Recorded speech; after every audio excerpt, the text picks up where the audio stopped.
Man, so we almost went live and then didn't go live like 6 times in the last minute.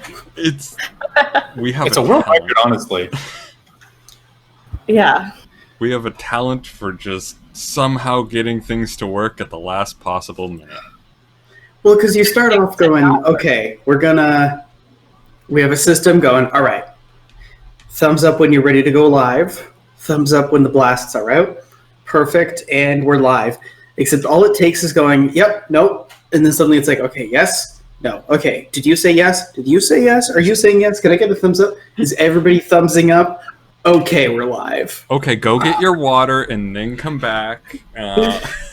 Do you have your dice? Do you have your water? Do you have a little snacky snack? And now we're ready to go. Now we're ready to go. We're professionals talking about the art of going live as we go live, apparently. Yeah.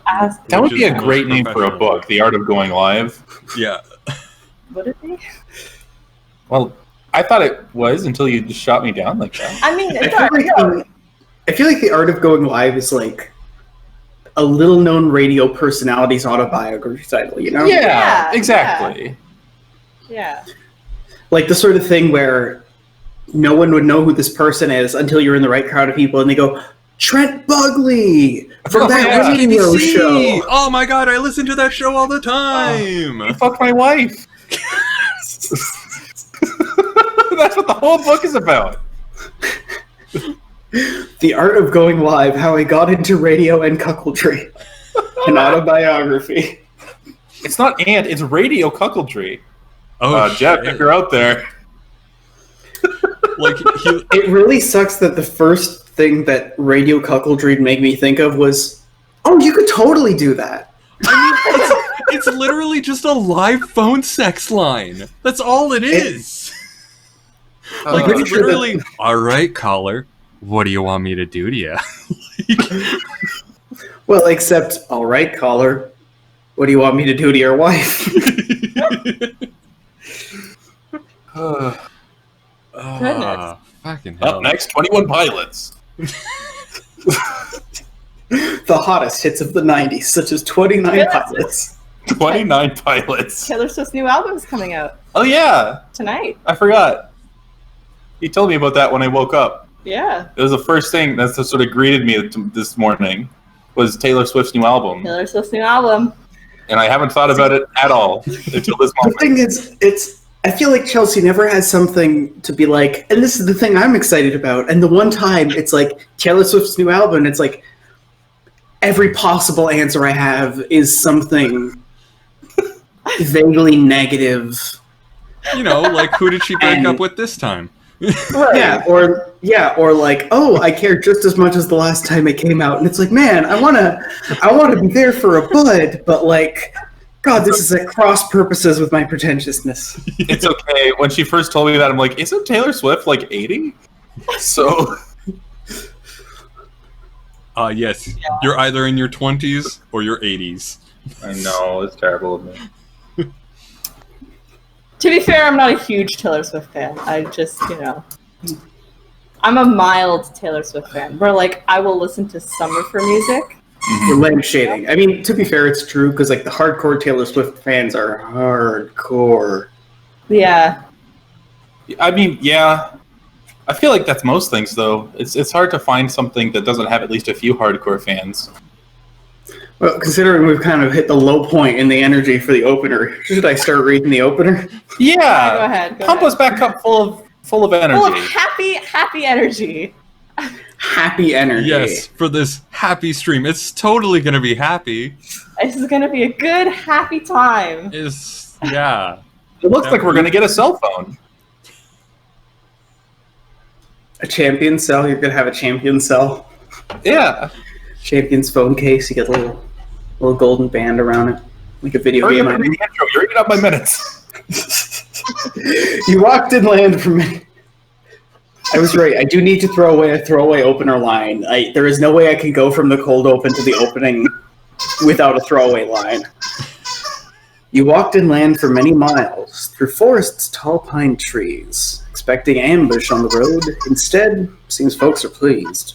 You marked uphill into the crags, crowds had gathered mass. A wave that crashed on Hammerhold of the exploited class. A half hour of hearing tops, no climax to the tale. A lengthy legal process waits, no matter what avails. Though 2 of you are free to roam, your leader's in a cell. Is it protective custody? Only time will tell. Welcome to Bloodwine. I fucking loved that entire time you're talking super serious and all I just hear, "Beep, beep, beep, beep." We debated before this, should we take the squeaky toy away from the dog? And we're like, no, it's fine. She's going to get bored of it in a moment and she'll go to sleep. And then right as you like start to do the opening, she's like, time to squeak the toy. See, the thing is, I would argue that pre-stream conversation, I am the one that has been proven right, because dogs are stream content. Yeah, pretty much. Dogs are content. Dogs are content. So there's been a time jump. Oh, okay. Time jump. You guys have traveled inland. You marched a decent way up. It took a little while because you didn't necessarily arrive at a major port. But before too long, marchers started to gather around you, and you made your way up to the capital. There's a lot of people who are real mad about this entire affair. You made your way up there, and the hearing took all of 30 minutes, tops. It was just, we accept what you're putting on the table here. All seems to be good. They've informed you that they've confirmed that Boru is one person. All it took was an attempted prisoner transfer because he's allegedly on trial for 2 different crimes. And that's all that went down. Now you're supposed to be waiting for something. There's a number of your NPC allies who are with you here. All of you have been put in like protective custody and basically very fancy apartments. They're functionally definitely cells, but you guys are here to testify. It's for your safety. Henny and Reggie are among some of the NPCs who are free to wander. You guys, Reggie, you actually don't have a lot to say, and anything you want to say would be redundant with what other people can testify and attest to. And Henny, you are technically the legal adjoint for this case because you have some experience with law when it comes to Vengrim, but you're not a full-blown lawyer, so you're working with the lawyer that's got your case. So why don't we start the day that you've all sort of been brought into your cells, and I'm going to say the early afternoon. The early afternoon is the hour that's been granted for Vesta to have visitors, and you guys are up here saying hello. There are guards here. Okay. So I was appointed, able to leave, correct? Yeah, you're free to leave. You're a court-appointed bodyguard and nothing else for the purpose of this case. It's one of those things that you never think would come up, but it was like, oh yeah, I forgot that 10 years back for a gig, I guess I did get guard certified. Not even something you needed to think of in advance, just you've done adventuring jobs like this before, so you're able to become a bodyguard. Anything you want me to grab, I can go out, get you some. I mean, we're in Hammerhold, scone. They do have good scones. Sure, yeah, give me a scone. That sounds great. Alright. Annie? Anything? It's been a while since you've been away. Yeah, it's been a long time. Henny's allowed to leave, though, right? Yeah, but Henny's busy. Yeah, give me a scone. That'd be great. I actually have to go get a map real quick. Okay. I just realized my hair is kind of all over the place. I Yeah, know, right? if you- God, it's just untamable. Oh man, now you look nothing like the little picture I drew of you. Hello. So you guys are currently in the Outspire. That's the name for this building. It's one of those things where it's like, if you were from Hammerhold like Henny is, you go, the Outspire, of course. You take a horse over to the intersection of the Outspire to get through the city quickly, Everybody should know this monument of town, and nobody outside of town knows about this place. It just happens to be a big, pointy tower that comes out the front of the front of Hammerhold, basically. Like the Dublin Spire, but with function. Yeah. So it's basically like there's a bridge that goes over, there's a foundation, and then you just go up, and it's all like these guarded, protected cells for whatever purpose. You don't even go out into the street, you go out into the palace, and then through the palace into the street. Okay. Well, it's nice to be back on home turf.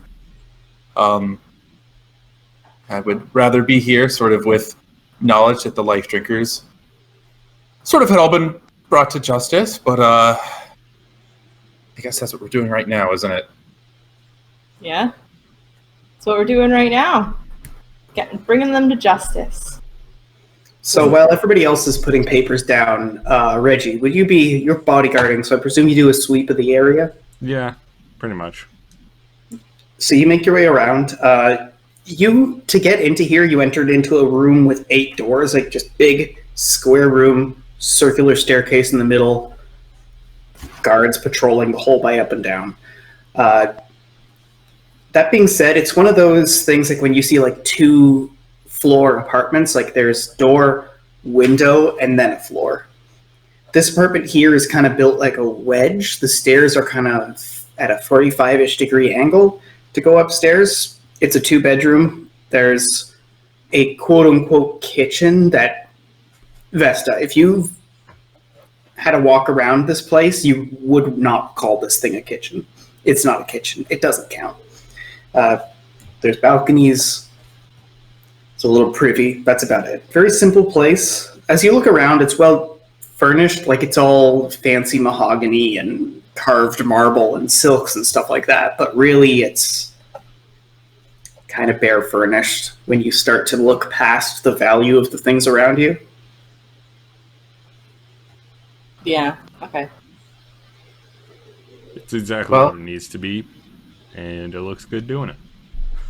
Now, Vesta, I know I don't have to tell you this, but don't say anything if you can help it.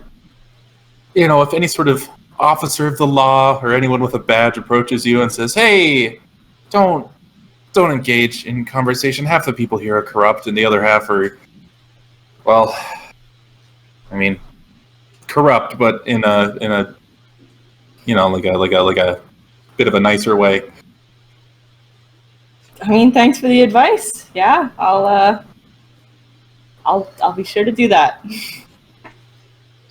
There's a knock at the door.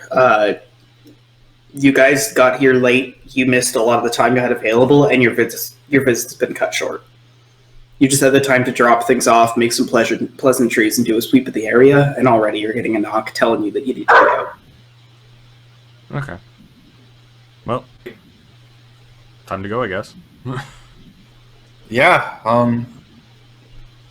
yeah. Reggie doesn't really have anything to drop off. No. You just turn towards the door, awkwardly wait for about 2 minutes while people put bags back on and stuff like that, and then you head out the door. So, Reginald, I guess it's just kind of us, eh? Yep, pretty much. So every day in the early afternoon, you guys are able to have a meeting, but otherwise, you guys are all in solo cells. Each of them are 2-bedroom. You know that other NPCs are in other places, so like, for the sake of simplicity, because otherwise it's just going to be keeping a bunch of records for no reason, I'll say that outside of the early afternoon, you can see the other NPCs, but it's Vesta and Steelfist in the apartment together. I have to go close the blinds. It's like, you know? Mm-hmm. Blinding, some would say. So, don't worry, I saw you, Reggie. I saw you, Ken. I saw the effort. Thanks. It was very, very high effort on that one. Very highbrow humor. You have to have a real high IQ to understand my humor. There's like a crack of blind, like the between the wall and the blinds.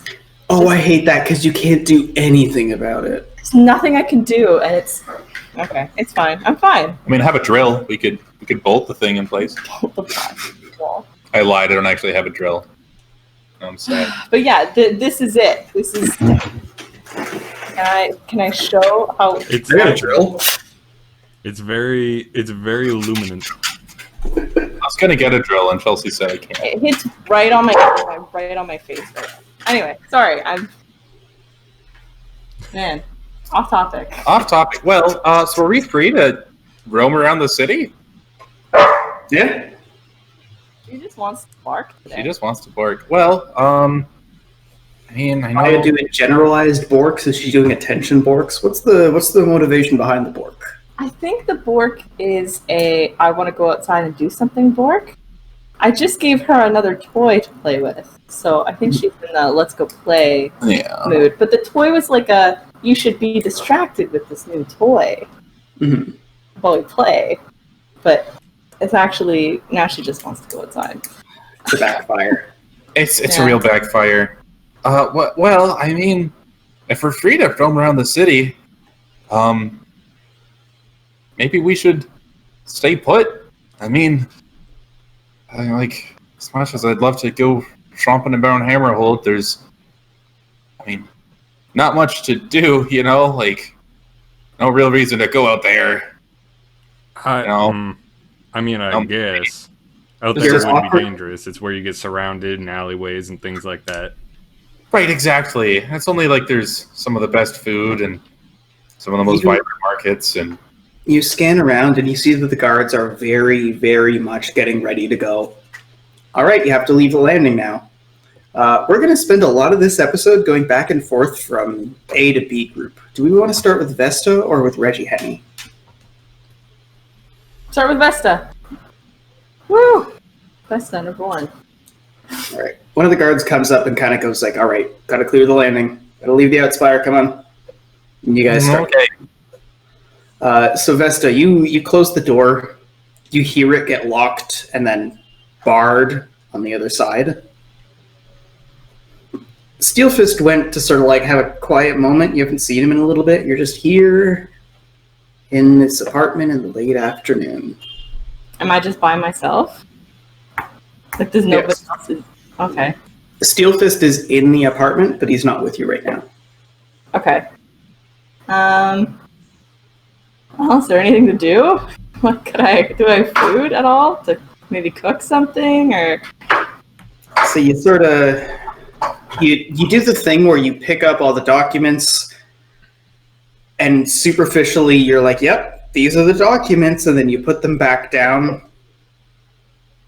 And then you walk over, you open the kitchen, you see that it's like a dumbwaiter, and then there's like a counter for preparation, and then there's like some shelves with spices, and that's it. Like, there's no like actual food? No. Okay. There's a big, like, wide window at the end of the hall, like, and I say hall with a capital H, like a room called a hall. It's not a hallway. And near that, there's a door that you're aware goes out to a balcony. You can also go upstairs. Well, I'll go to the balcony, see if there's anything going on outside. People bustling, or maybe I can people watch. You creak open the door and you go out there. There's a little chair. There's big, thick bars that cover the entire balcony like a cage, so you can't go anywhere. It's not the first time they would have had people try for this kind of case. You kind of rattle them. They're really sturdy. And it's one of those things where when you sit down, you can't see anything. You can just see sky. And when you stand up, you lean up against the bars and you look down, you see people walking. You pass about an hour, maybe. You aren't looking at the clock, you're just kind of trying to make time pass. Okay. Well, maybe I'll go upstairs. See if there's anything to do up there. Right, you like close the balcony door, and then you're about to go upstairs. You're at the base, and you hear a ding in the kitchen. Little sort of like light bell. I could check it out. What's going on in the kitchen?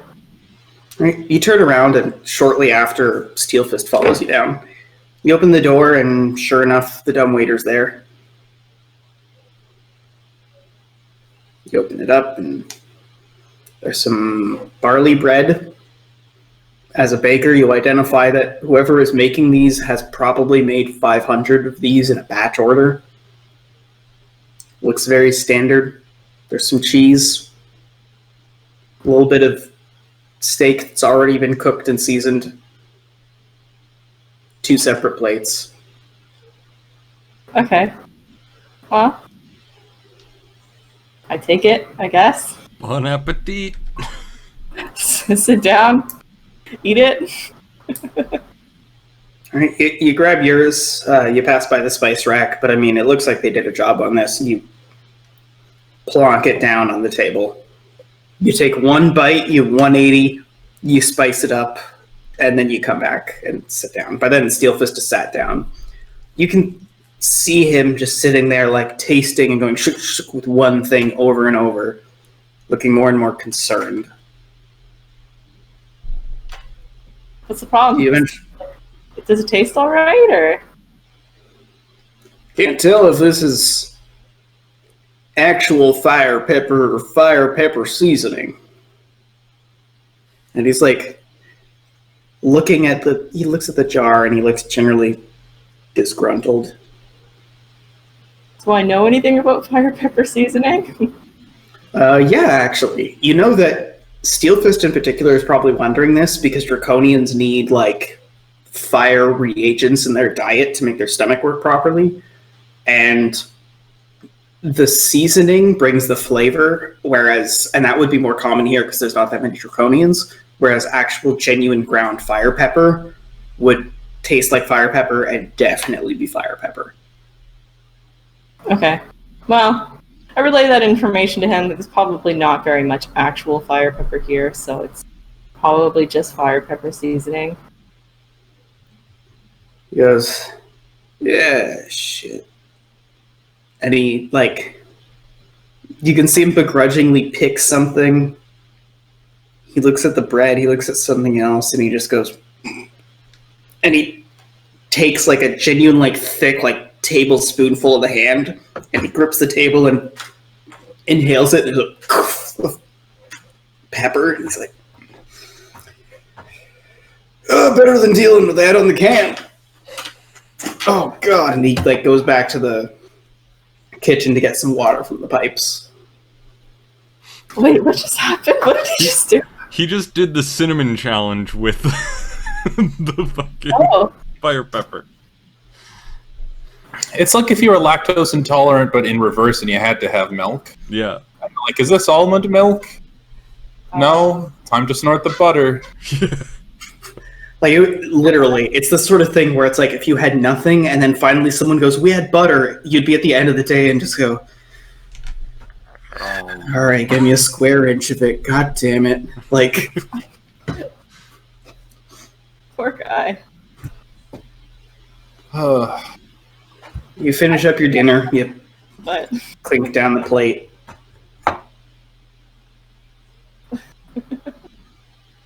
Some more time has passed. By now it's nightfall. is there anything upstairs? Any cool upstairs items? You get up, you wander upstairs. As you get up, Steelfist is kind of like, all right, I guess dinner's over. And he goes to sit on the balcony.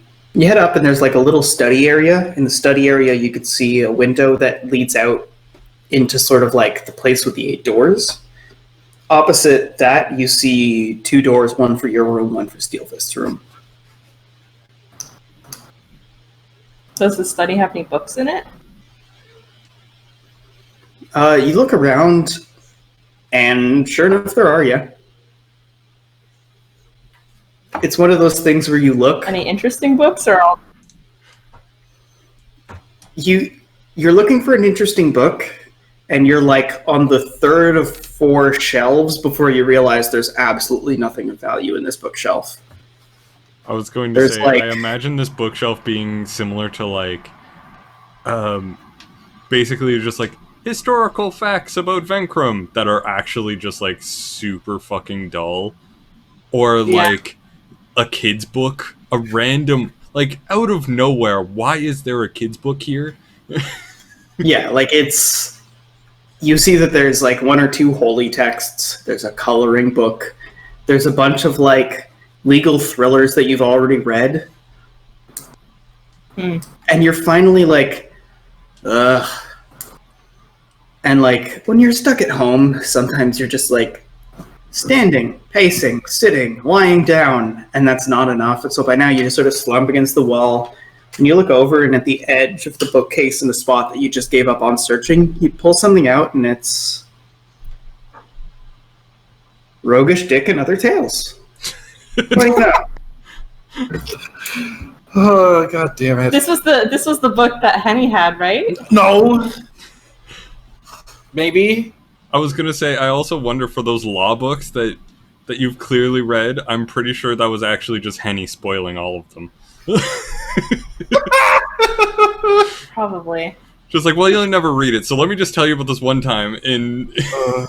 That's me, not Henny. I flip to the end of the book and read like the last page or 2. All right, you get to the last bit, and there's like no context. You have to go back a few pages, and then you're like, oh, I missed a chapter. You get there, and it's like, there's actually one really short one. You're like, all right. Something like, criminal past. You get like a little way back, and like you're just sitting there, and at this point, you're engrossed for like a half hour, because you're looking through this, and like, you start there going, is there anything interesting? And you're just like, trash? Trash? Wow, this is definitely trash. So you start to get engrossed in it. This is some of the lowest quality fiction you have ever read. To the point where it becomes compelling. Goodness gracious. Goodness. Wow. So you're sitting there like, looking through it, and then from nearby you hear Steelfist. You heard him coming a little ways off, so you don't jump or anything, but he goes, lustily she tugged at his bodice. I thought, that's not even the rap. They're switching up who's... This is terrible. Are you kidding? That's exactly what I was thinking, man. Goodness. Look at that. It genuinely just switches pronouns, and it starts describing him as wearing her dress, and his dress was on... Did they even edit this? What are they just... And he goes, hold on, you mind if I... And he reaches out to... I give it to him. And he goes, what if I... And he gets past, and he goes, yeah, they organized it from most to least palatable based on how far you are in the book, it looks like. And he hands it back to you, he goes, it's a strategy. Goodness gracious. Yeah. He gets up, whistles, goes back downstairs. I put the book away. I'm not going to read any more of that garbage. You just look out at the study. Well, go back to the balcony, see if there's anything else, any more people.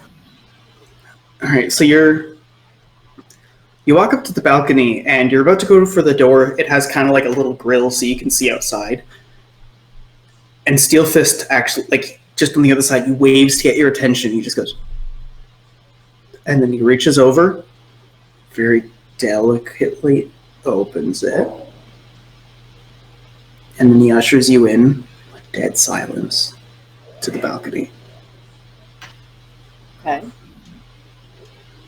You go out there, you stand, he very quietly closes the door, and distantly you hear a familiar voice. Something like, yeah. I actually ended up sewing something in there thinking that I might be able to mess with the affinity, but I don't know, I'm not a mage, I don't know how to do that. Jeez, are you going to contribute to this conversation? Alright, bye.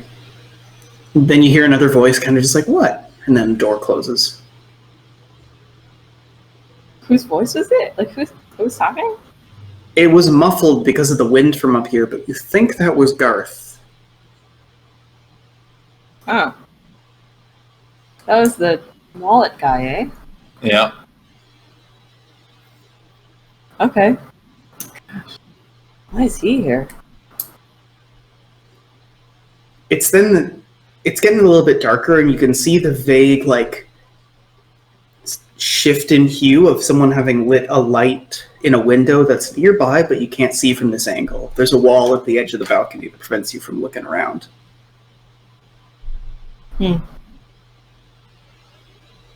Okay. Wow. What a day, you know? Steel Fist just kind of like, yep. Anyways, I gotta look at them papers and whatnot. He opens the door and heads back inside. So, Reggie and Henny, it's the late afternoon. You guys have just left the Outspire. You're back down outside the palace in Hammerhold. I mean, Is Bea free to come with us? Yeah. Okay. It's not a witness.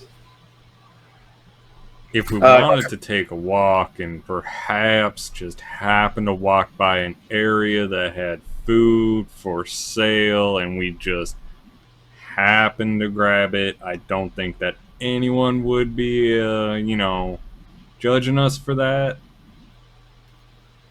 You mean purchasing food or stealing food? No, purchasing. Okay, Yeah, we don't need to do that. No, you're allowed to eat in Hammerhold. It's here. The market is it's a ways from here, but not too far. Just keep your eyes open. The sun is now hitting the thing at exactly the right angle. It's very aesthetic. It's quite entertaining. Just got yeah, you're sitting there mulling things over, Henny. There's a few places that are ways off, but there's like a guard tavern that you might be able to sit at. It's not that it's like guards only. It's just guards tend to go there. Nobody would really notice if you went and sat down. Well, there is a tavern that the guards frequent, but I don't know. I don't know if I trust them. Well, I mean, there is sort of the main market, which has a lot of variety, lots of good food.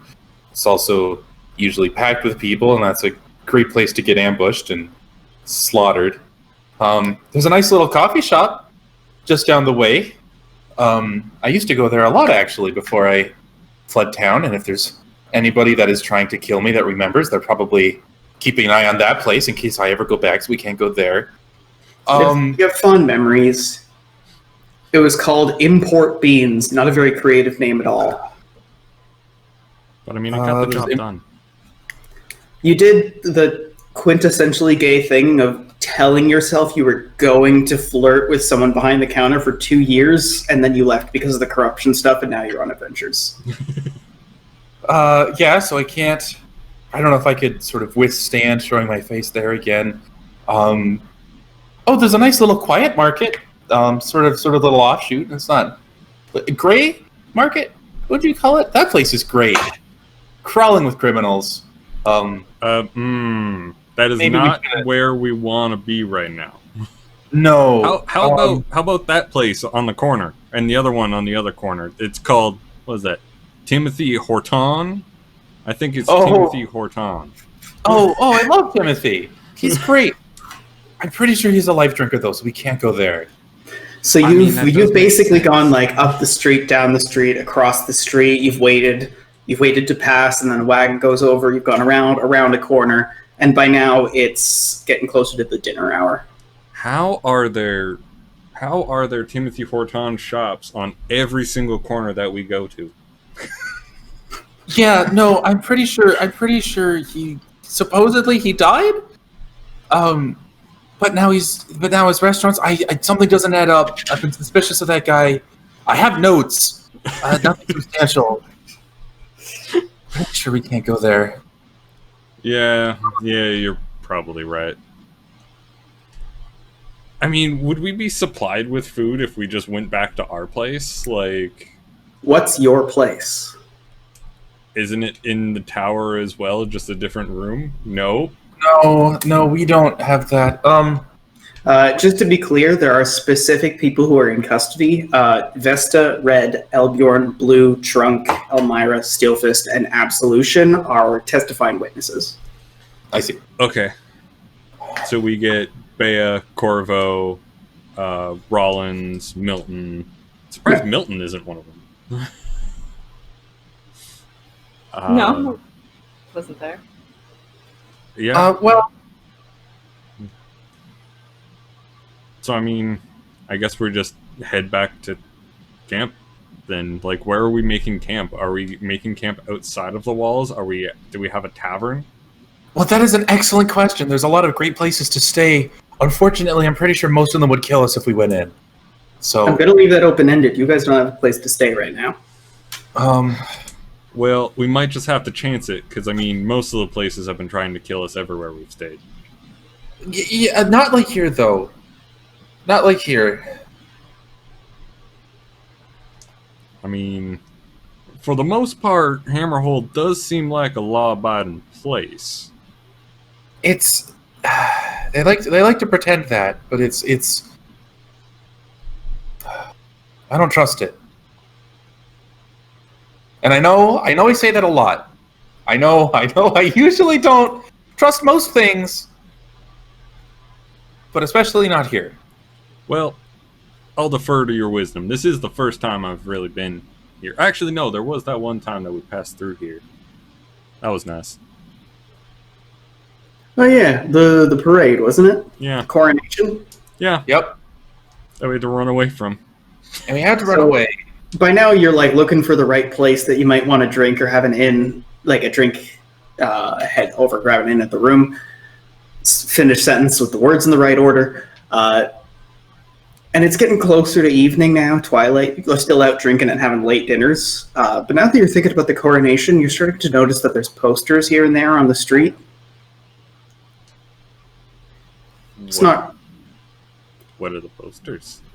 They seem to be very, like, impressionistic. You see, like, big burly Lupus, like, holding hands with, like, a small Vulpe child, and it just says, like, "We are Venkrum.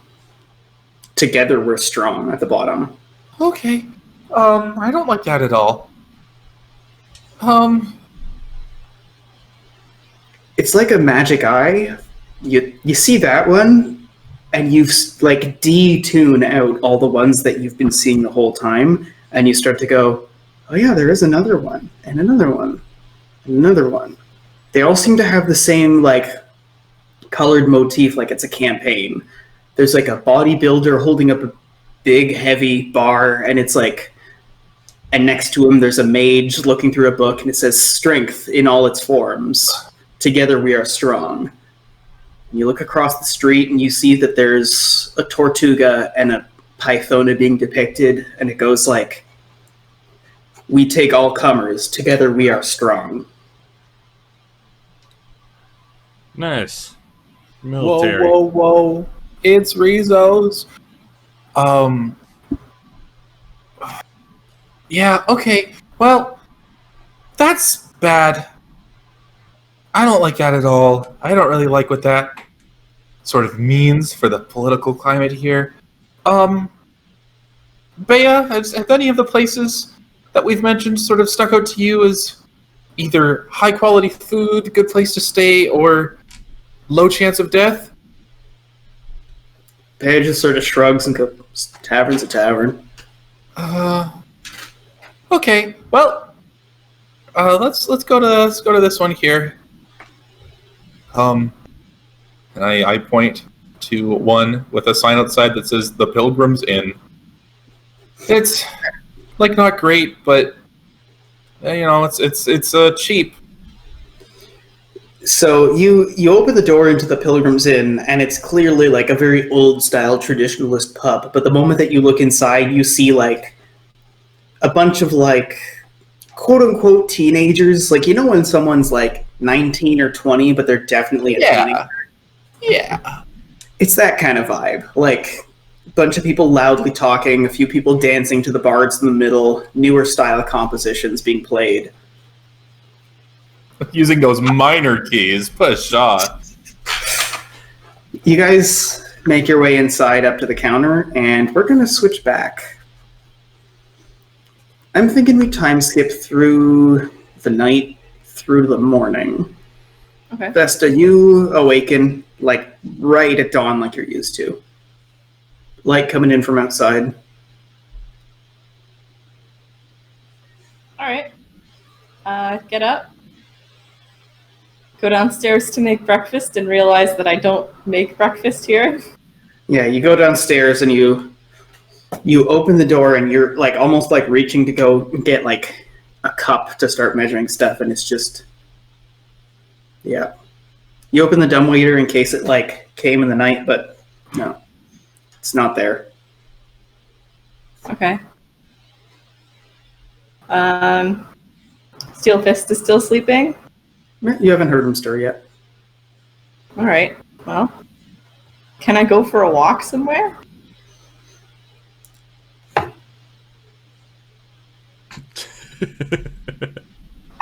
I try to leave, I guess. I'll open the front door and walk out. Alright, you go and it's locked, barred. You jiggle it and there's no one there right away, but you can hear the jingling of keys of someone marching, getting closer. And there's a little slat that opens and you see a pair of eyes. Yeah? Oh, I was just wondering when breakfast was gonna be here. An hour or so. Okay, thanks. And it's closed as you're saying thanks. Oof. Oh. Oof. Alright, okay. Can't go for a walk. Is there anything going on today, or like, what's going on? When's the next thing that's happening? You look back at the table and there's the documents where you left them.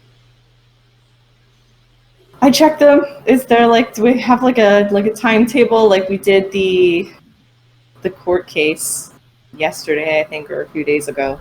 So you had basically a hearing, like a preliminary hearing, just getting things on track. You were moved to the right locations, briefed on what's going down. There still needs to be like a discovery process that's happening with the lawyers away from here. It's going to be a while until you're back in the courtroom. They're going to hear the charges, like the actual, like, Moru, you are wanted on 6 counts of X, 7 of X. And then after that, they're going to decide what's happening from there. You're pretty sure that's in like a week? You leaf through the papers and you look and, yeah, the next one's scheduled for 8 days from now. And then you think back and you go, no, 8 days from now. You look at the papers, they're on that table. Okay. Well, I gotta find something to do. Do I have all my stuff? Like, can I make things, or have they taken all my alchemy stuff? Anything that could possibly, feasibly, in any way, shape, or form have been used to cast a spell or a ritual, a weapon, anything has been taken off of you. Even if you brought any books, they would have been leafed through page by page to make sure nothing's hidden in there. Okay. Goodness. Oh, man. Okay, so I don't have any of my alchemy stuff for sure. I probably would have left a lot of it, like, on the ship or something anyway. Or with somebody. Because a lot of it was bombs. A lot of it was bombs. Yeah, but everything that you used to do damage was not allowed even within, like, 100 meters of the palace. Yeah. And they took my just alchemy stuff and ritual stuff. Yeah. Okay, well, great. I'll, hang out, I guess. You hear movement upstairs. Steelfoot's probably woken up. You actually listen, and it's apparent that, like, the slightest bit of movement, and then he's already standing, opening the door, coming downstairs, and he goes and he checks the breakfast, opens the dumbwaiter, closes it, and then he just stops. What's up, Steelfist? What's going on? He doesn't respond, like he doesn't register that you're talking. Is everything okay? I say a little bit louder. He kind of like, he goes, yeah. Do you see that? Is it? Tell me you... And he looks back to you and he goes, hey, Vesta, you know your liquor? I know some of it.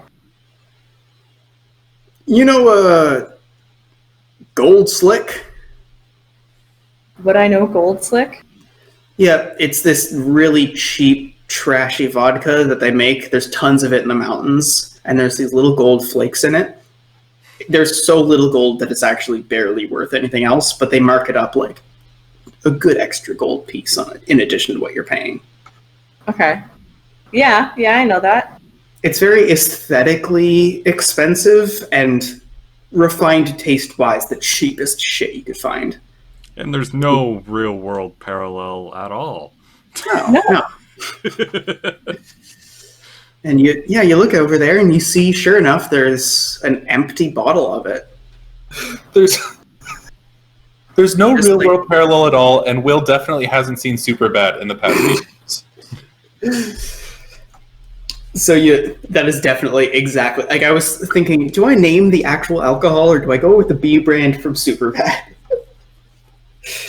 But yeah, you look, and surely enough, it's at like a 45-degree angle, so you have to be close to where the dumbwaiter is, but you can look, and across a span, there's a window, and there's an empty bottle in someone else's kitchen. There's an empty bottle. Can we see into their kitchen? Just a little bit, yeah. Weird. That makes me a little uncomfortable. Do I know who it is? Like, whose room that is? You don't know. You don't know where anybody is. Yeah. It's empty bottle of vodka, I guess. What about it? I guess it... And he looks back and he goes, they didn't give us any of that, did they, when they brought the dumbwaiter up? No, I don't think so. They didn't give any to me. Alright, call me crazy.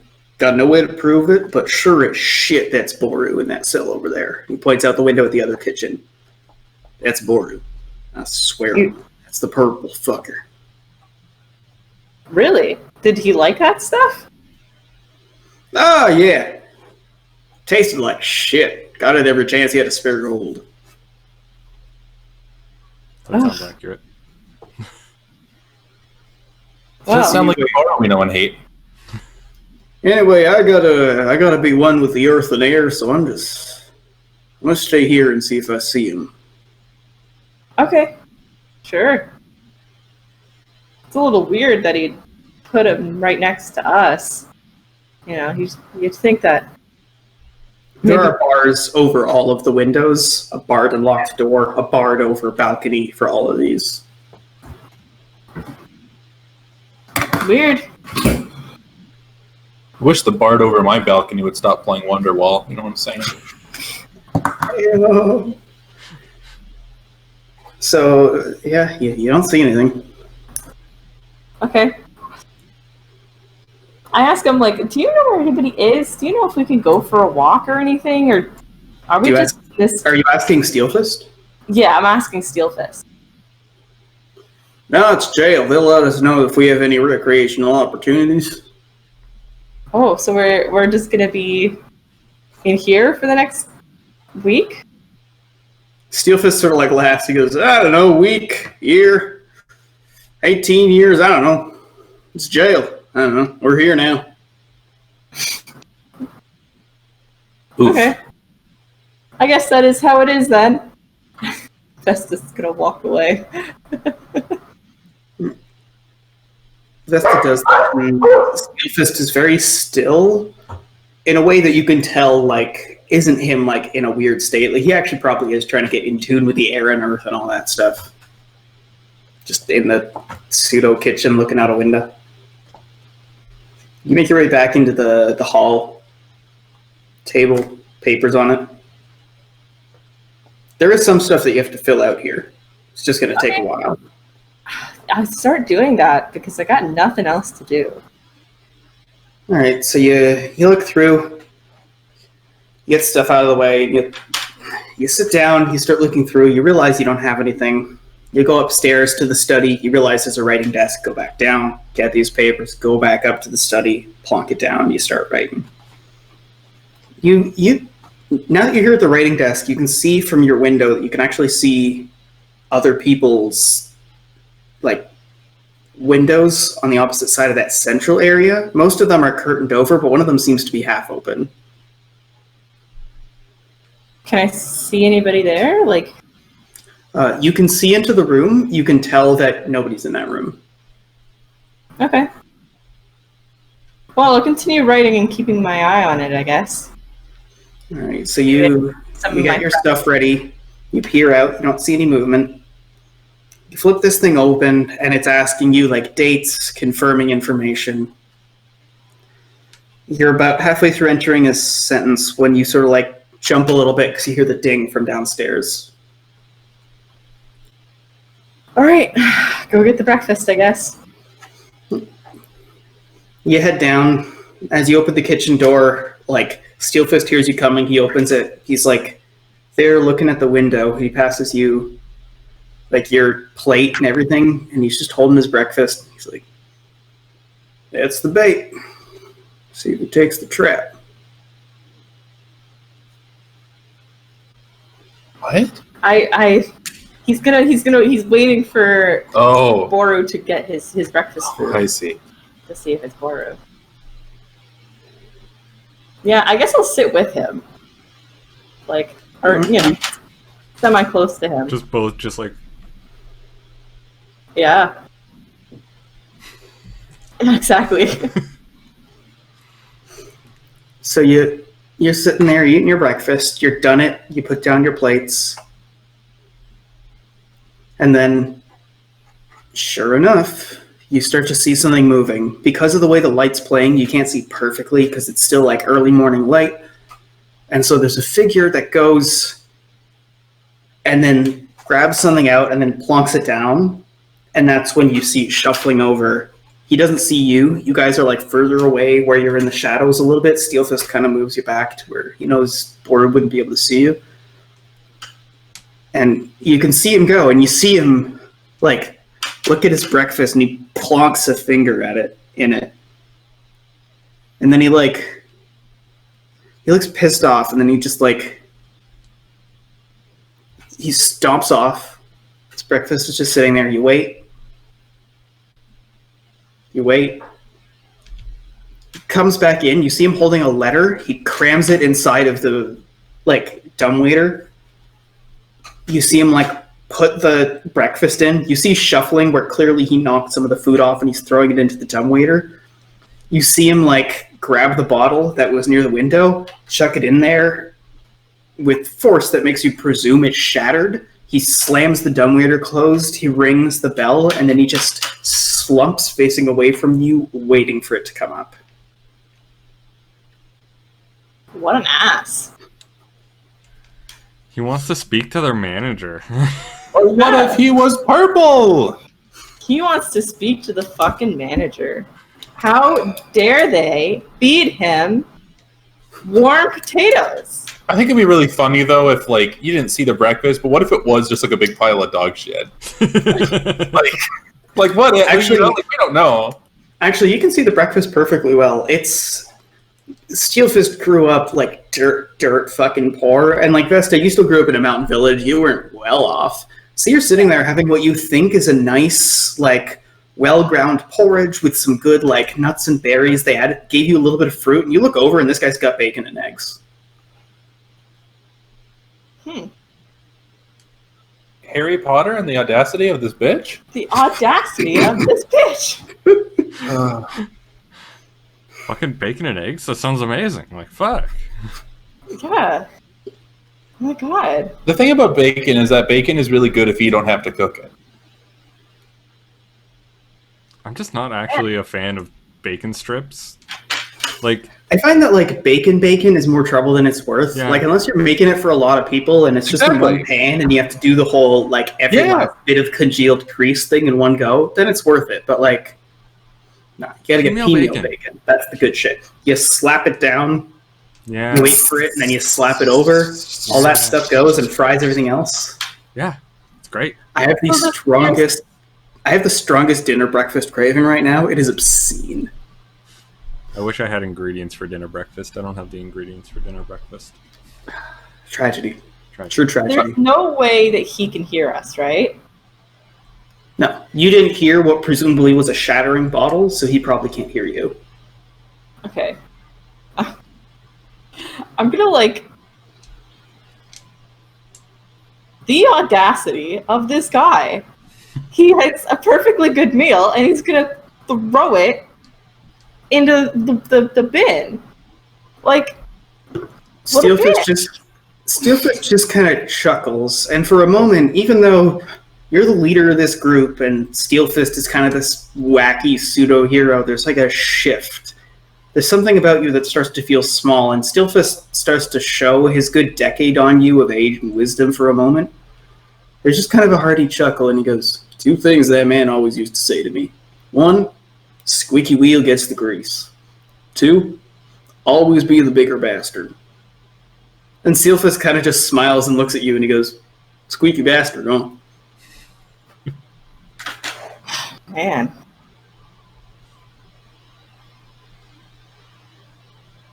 What are your parents like? What are my parents like? Busy, I guess. Steelfist keeps... I didn't really get to know. Steelfist goes and he, like, puts the rest of his breakfast down. He's gathered that Border's there, so he's got the information he needs, and he goes to start looking through his documents, getting them in order. Didn't really know him that well? They run off, or...? No, they were around. They just... weren't around, is that it? Yeah.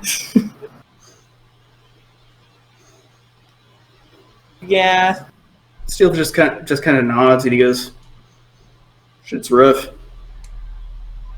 People don't realize just how much they think they have, or don't realize they. I don't know. I'm losing track of that." He's clearly like looking at documents, and by now he's gotten distracted and kind of trailed off a sentence.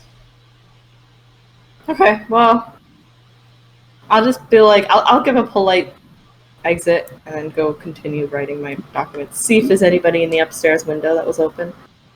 So it's the late morning. You go up and you see that the upstairs window that was open was shut. There's 2 of them that have been opened, but neither one you can see anyone in. You go and you sit down, you finish up the question you were at before, and you flip the page and you just stop. Everything before was like custom written questions like, when did you first encounter this person? What were the circumstances they're in? Very factual. Then this one's just a question that goes, how has this series of events affected your safety, health, social life, and emotional well-being? Sounds like a very difficult question to answer. Let me count the ways. Vesta writes a note, I need more paper to answer question 7. So yeah, what do you write?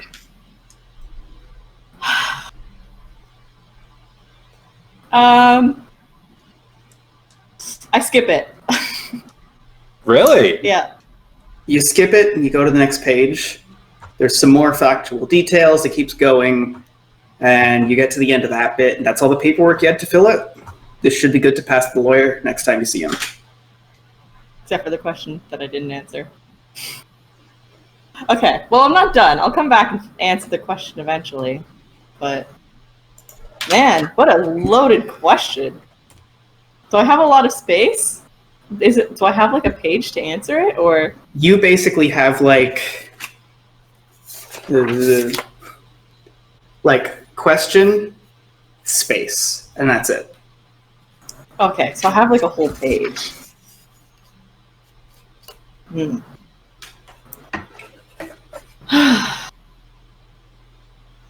You look up, you kind of like put this down, you walk towards the window, you're thinking about what your answer is. One of the windows, or one of the apartments that has like a window open, you can see someone that looks really vaguely familiar. A sky touched. Not absolution, absolutely not. You're trying to, it's one of those things where you recognize someone, it has to be due to red coat, but you don't remember the name. It was, those girls were they sky touched, the ones that we saved? Is it one of those girls? Because we went into the mining initially to save a girl, didn't we? You're sitting there asking the questions, and sure enough, you see that person walk by again, and then the light sort of shift as the door's been closed. Yeah, you think that's them. Huh. Nice to see them again, I guess. Good to know that they're alive. I don't know when the last time we saw them was. I don't think we ever managed to meet, or you guys ever managed to meet up. Like we literally spoke to them, and then like tried to we rescued them, tried to do something else, and then the riot started. I don't think we ever actually secured their release or anything. Yeah. I think one of them might have been on the boat with us because... You had a chance to choose, and you picked everyone generally instead of them specifically. Yeah. Huh.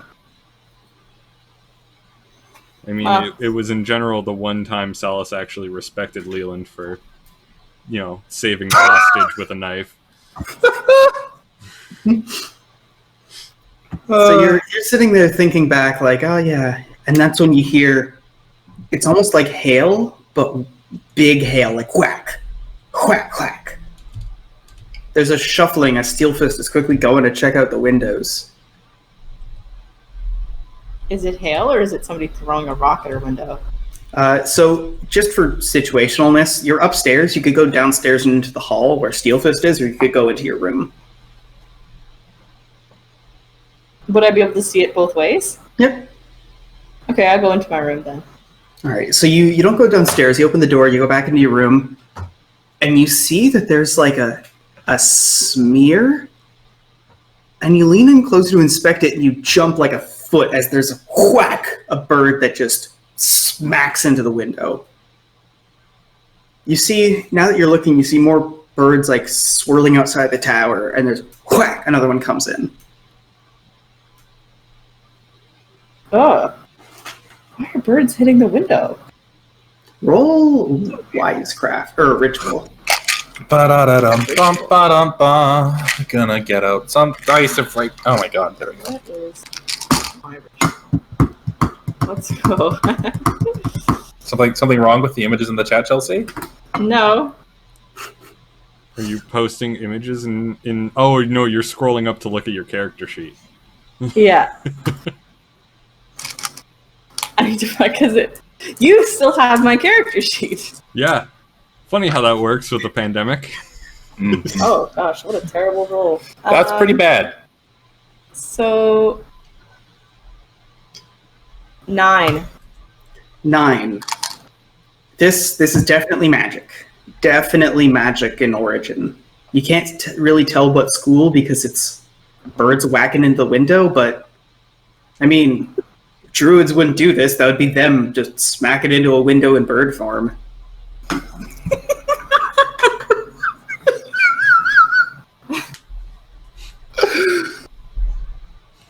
So, Reggie and Henny, you guys wake up, and you're the only people awake. It's dawn. That's such a mood. If I could turn into a bird and ram into a glass window at Mach 12, you know I'd do it. Just turn into a peregrine falcon, get max altitude, pull in for the dive, like the fucking roller coaster at Six Flags, get huge fucking torque, and just wham. I think the funniest part of that is we all know what a bird hitting a window sounds like. Imagine you hear that and you look and it's a full-grown man.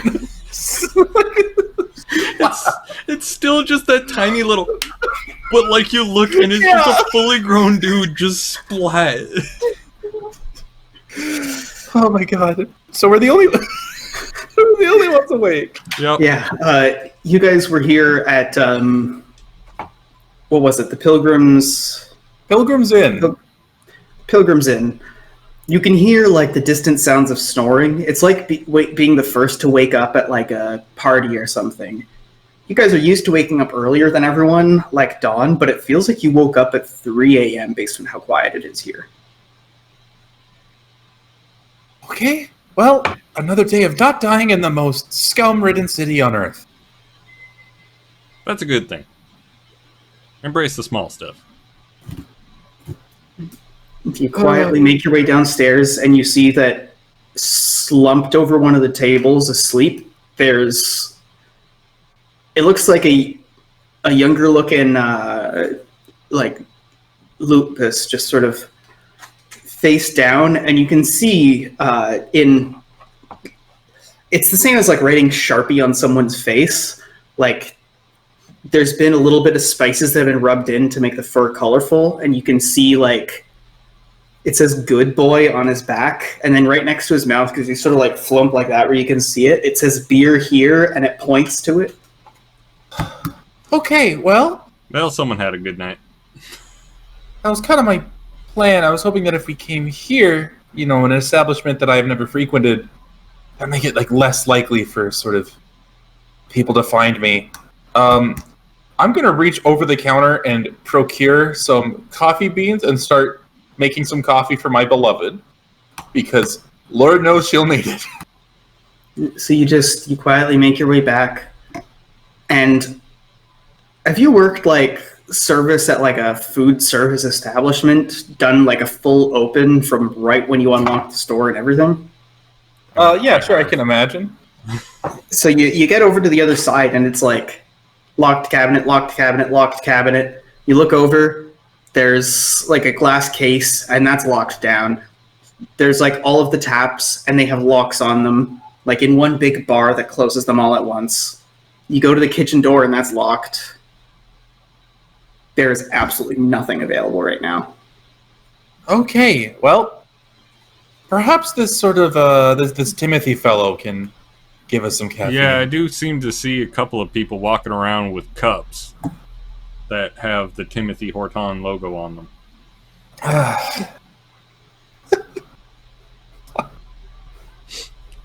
Canadian humor. So you make your way out. You start walking down the street. You get over to Timothy Horton. You get inside and you make your way up. You order something. They get you a perfectly, flawlessly, impeccably mediocre coffee. Like just coffee with a capital C and a TM. No more, no less. Okay, why is it that I see so many of these cups discarded with sort of the drinking surface marred and ripped apart? They just sort of shrug like they don't have the energy to answer your question. You look around and there's a place to sit down. I'll say that the rest of your NPCs are kind of scattering, taking care of their business. It's you, Reggie, and Bea right now. Bea kind of croaks down half asleep on one of the little couches. Well, I'm just gonna say it.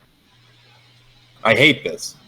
I was kind of hoping that when I finally returned here, it would be sort of more triumphantly with all of this behind us. It's frustrating to have sort of failed in a way, you know? I mean, you haven't really failed. That was sort of a triumphant return. You did see how we, sailed here with an entire armada. But why don't I feel safe then? Why am I still looking over my shoulder? We're not done yet. Did you think this was going to get solved instantly? I mean, it's literally a group that systemically took over this entire continent and spread itself out. It's not like you're just gonna weed it out and just pull it up and oh, look at all that. Oh, that's all good. But I hoped. I had some small part of me had hoped that maybe, maybe someday it would all be behind us. And I look over at a half asleep Bea. Bea just sort of looks at you and goes like, "Yeah, I still got assholes from back in Midrun trying to send me mail." Kind of like drinks coffee a little bit. It's One day this will be behind us, but today is not that day. maybe you're right. I feel like I've been running.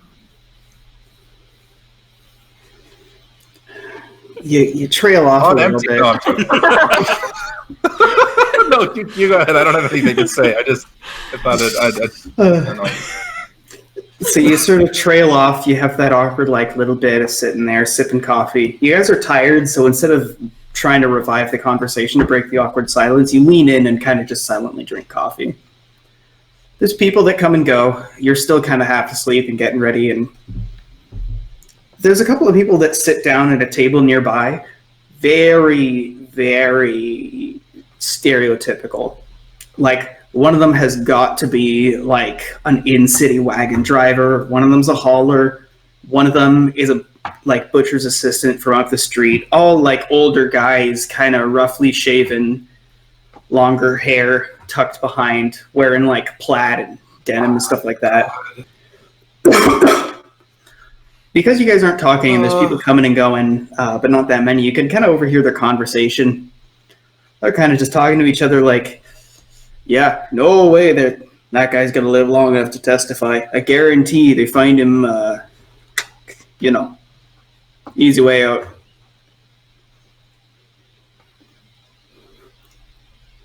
You look over and there's a couple of them just reading the paper. One of them you can see is like, it's not on the front page, but like at the bottom off to a corner, you can just barely read the headline that says like, Little Inlet Affair Updates page.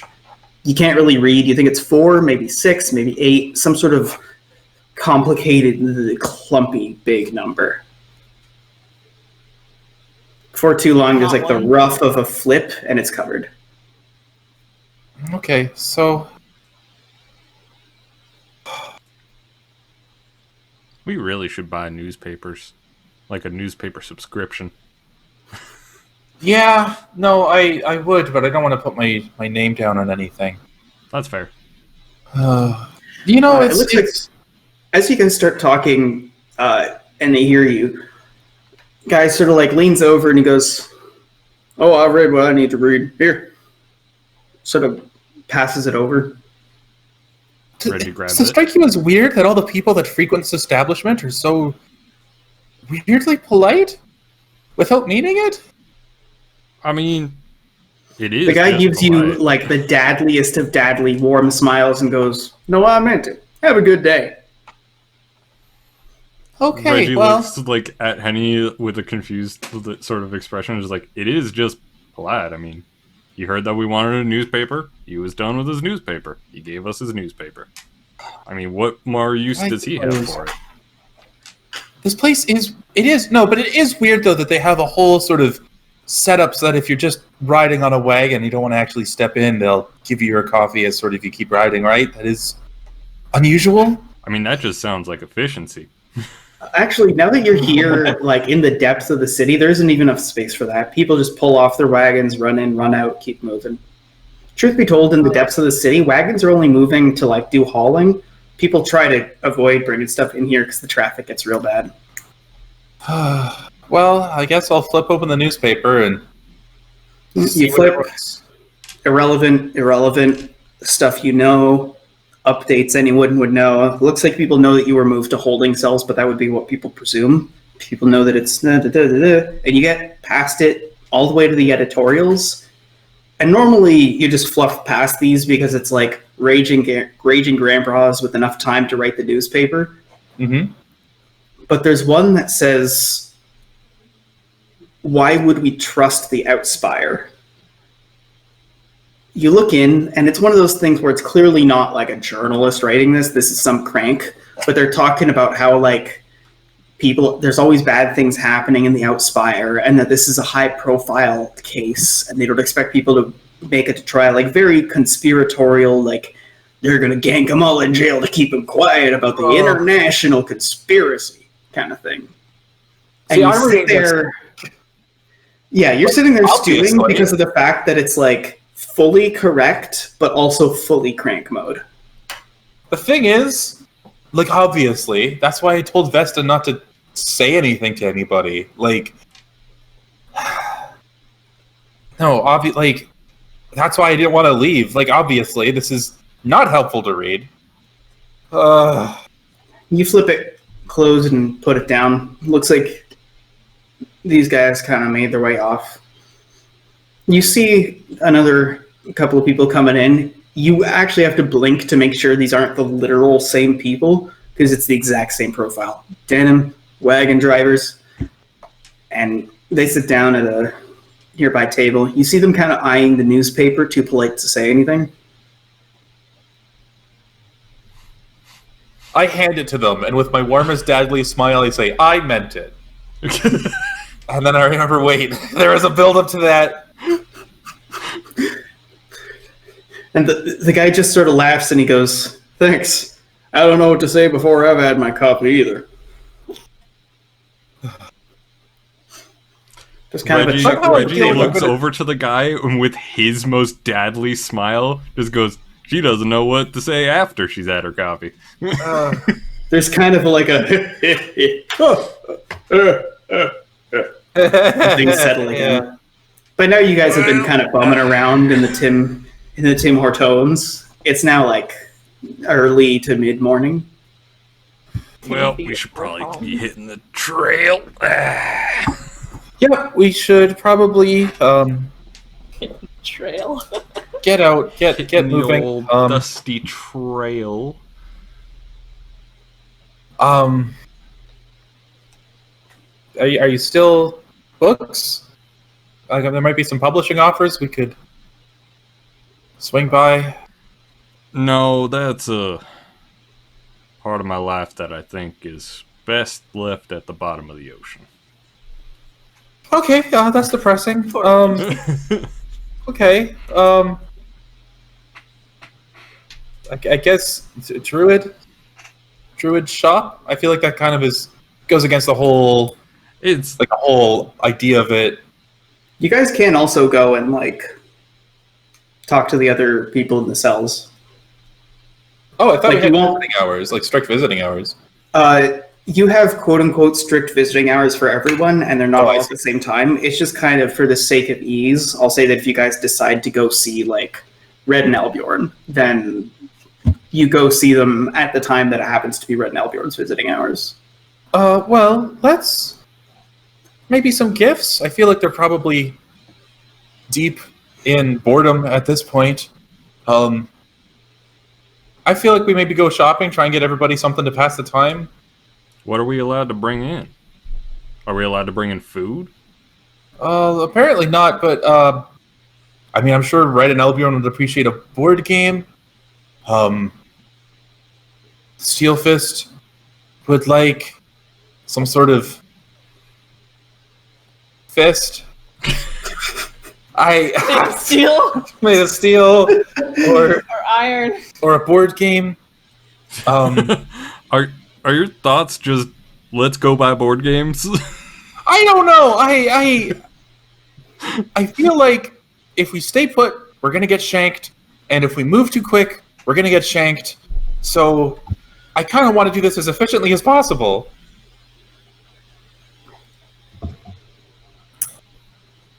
Well, I mean, I don't. What do you do to pass the time? I worry. I have anxiety to pass the time. I mean, my answer has changed depending on, the month. Right. No, it's just that when I'm bored, I retreat into my mind palace and barricade the door, and then point a shotgun at the door, and just stay like that until someone rouses me. So, like, Bea chimes in and is like, "It's true." So, ideally, I think that we should maybe find something to sort of occupy that so they don't find themselves spiraling into insanity. Board games?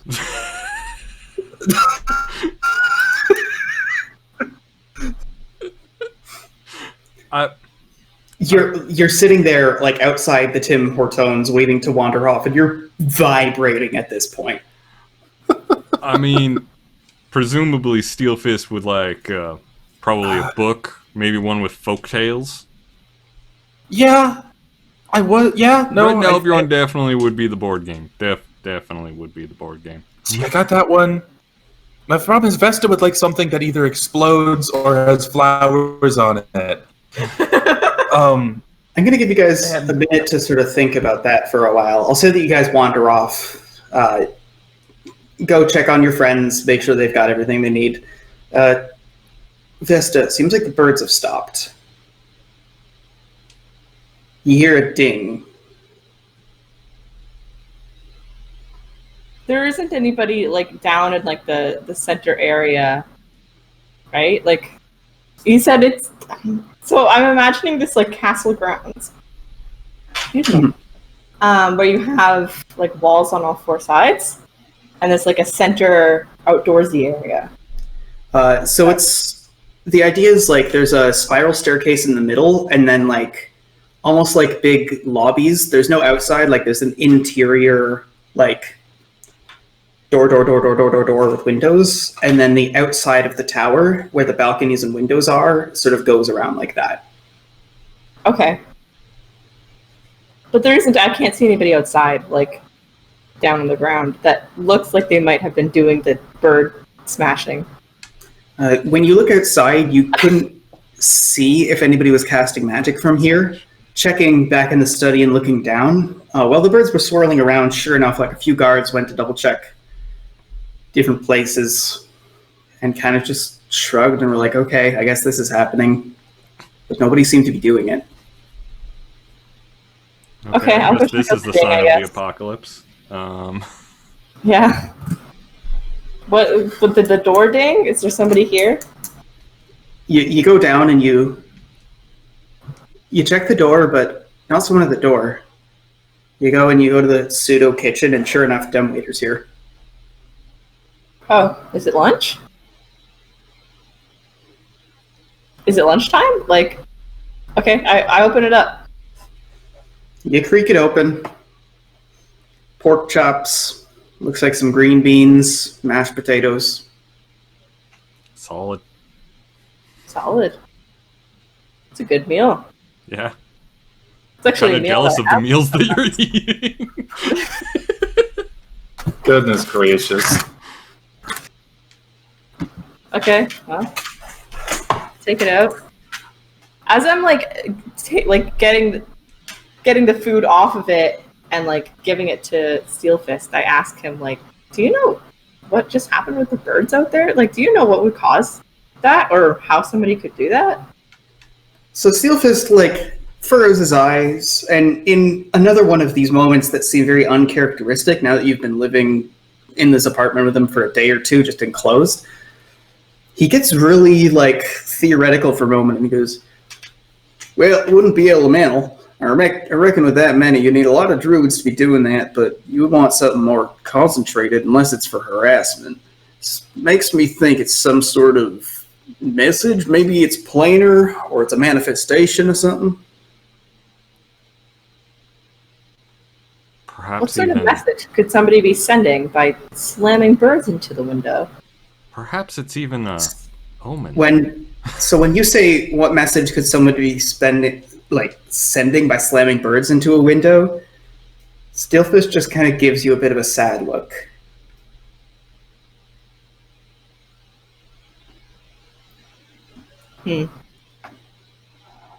I awkwardly take my food away, I guess, to eat it.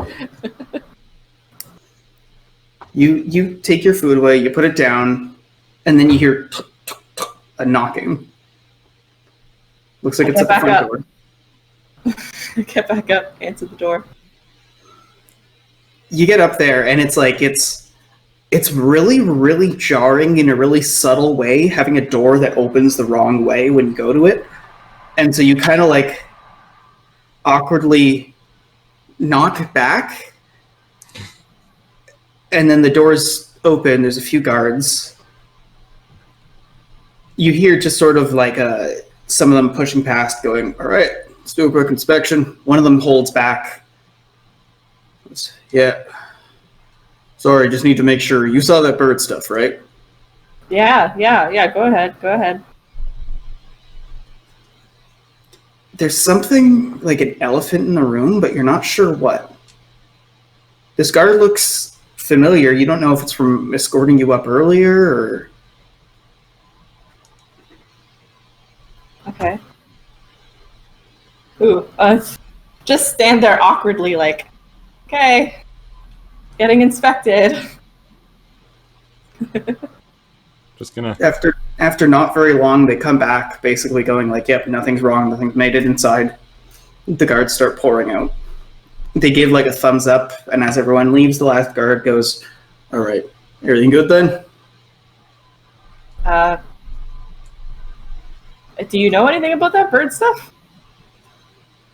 He just kind of shrugs and goes, I don't know, just investigating the noise and reporting back. Okay. Sounds good. And then there's like a gut twisting moment for a second as you have another like uncanny realization. You look, and the guard, as he's closing the door, he looks you dead in the eyes and goes, good luck. Sorry I couldn't stick around. And you swear you see your eldest brother, and then the door closes. Roll ritual. Roll ritual.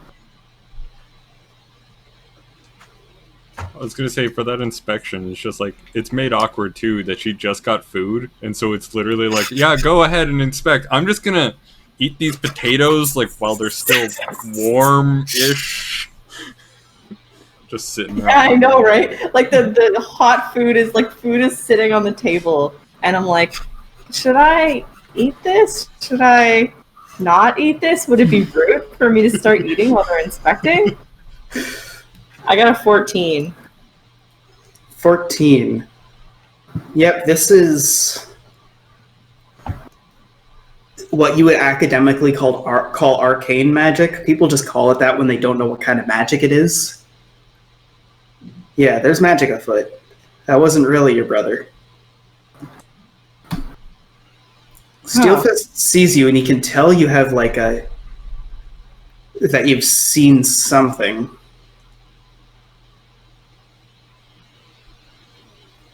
Did that guard that was talking to me, what did he look to you? I don't know. Okay in a fight. I mean, for a guard, it's pretty good in a fight. What did he look like to you specifically? Oh, like it's some kind of magic thing. Yeah. Domesticus, mid-tall height, I think darkish fur, guard uniform. Okay. What do you see? That all checks out. Does that check out for me?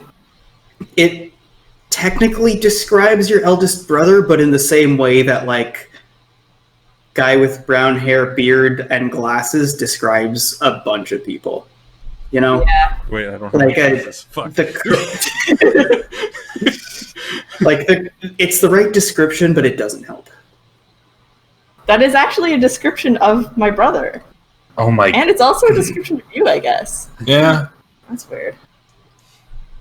It's just not a description of me because I don't have hair. Yeah. I'm not of Ken because he doesn't have glasses. I don't have my glasses in this room. My glasses are in the other room. Not having hair, though, does that mean that your hair isn't brown? It means that my hair is not of a sufficient length to have a discernible color outside of my obviously brown facial hair. I see. Okay. Is your hair normally brown? Yeah, same color as the facial hair. Well, normally my hair's gone because I'm balding and it's not coming back and I'm committing to the deal, but, you know. I I don't think the color of my hair is going to matter for the rest of my mortal life. Well, I mean, the thing is, if you come to terms with it now, when we all start balding, we'll be like, ah! And you'll have it all figured out. You'll have it on fucking lock, you know? Bald wisdom. I'll try to bring it. Yeah. So, yeah, like, Steelfist is there, and after that raid, he does the same thing that Boru did. He does the into the pork chop. He goes, oh, good. Then he starts eating. Still hot. So, what did you see? What did you perceive, I guess? Same thing, I guess. He kind of looked like a relative of mine. And What relative? a brother, like an older brother. Adopted. I'm adopted. So. Oh, yeah. You and Salas both, right? Wasn't that the story? I didn't really, I guess I never really asked until... what was your relationship with his older brother? I didn't really have one. Is the thing, which is why I'm not sure if it was him or not. It's been some time since I've seen him. And he goes and he takes a chunk of meat off and he goes, well, I mean, if your family knew what was going on, I feel like they would have said something, right? Would have been a bit more than just being the guard by happenstance. Yeah, maybe. I don't know what I would know for family. Purple bastard's all I got. It's true. I also just kind of feel like maybe someone's trying to mess with me. Like maybe it's not actually my brother and people just want me to think it is.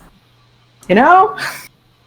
Steelfist gives you a look and he's like, okay, what, and it's like halfway through that conversation that there's a knock at the door. Man, one knocks at the door. I go answer it. You open the door and it's Henny, Bea, Reggie, and your lawyer. Hello. What was the gift that you guys thought of? Well, Henny was dead set on board game, so hopefully Reggie came up with something better. Reggie brought Steelfist a book of folktale. And as for Vesta, he kept trying to bring in food, but I feel like they kept confiscating it from him. What would you have wanted to bring in? Like, first shot. Well, I did promise him scones. I had promised some scones. I probably would have tried to bring some Timothy Hortons in. Little Timballs, as they call it. Little balls of dough. All right, so basically they gave you like a bit of a look and then said, all right, to your surprise. And so you get up there, you've done the rounds with the other ones, some of your NPC colleagues, not all of them. And as you go in there, they go and they go flip, page, all the way through the book, every single one. They give it a good upside down, to give it a rattle to make sure there's nothing in there. And then they nod, they let you through. As you're there with like all the food, they just take the tray and then gesture for you to go inside. So I know that this board game here says like sorry, Henny. The board game, wasn't that for Red and Elbjorn? I got multiple board games for multiple people. All right, so I'll say that like as you're going, this board game, like they take the board game from you, and now everyone's been ushered in, and the guards go to the far end of the table. They're cutting open they cut open the packaging of the board game. You don't get the honor. They're going in. They're flipping through every single card, checking every single game piece.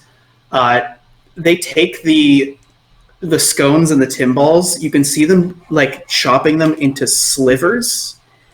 They chop all the Timballs in half, and someone who is obviously an alchemist comes in with the guards after being whistled up within like a minute, like gives the coffee a stern stare, nods, and then the guards leave with your eviscerated food. And the card game like disheveled across the table. That's what happened at Red and Elbjorn's too. Yeah, well, maybe I should have picked a board game that didn't have the word bomb in the title. Yeah, Oh, no respect, eh? It's strange that they would go through all this and then have the balcony just kind of be there.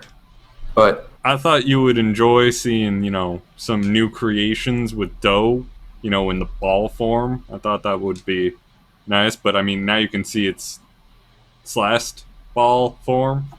so supposedly there's supposed to be this Timothy's testicles. I mean, His that's the rumor. I mean, they're just dough. This one's covered in sugar, and Reggie eats one. Reggie, do you eat like a slice, like? Yeah, he eats or half a ball. cut in half. Yeah, he eats half a little sliver. He's just like, what? It's good. And I didn't know. I was going to get you some alchemy ingredients, and then I remembered that's banned. I was going to get you like some nice flowers, and then I remembered that they're sort of alchemical, and they would also be banned. So I got you this board game. It's called Bombs. Reggie, what was the second word?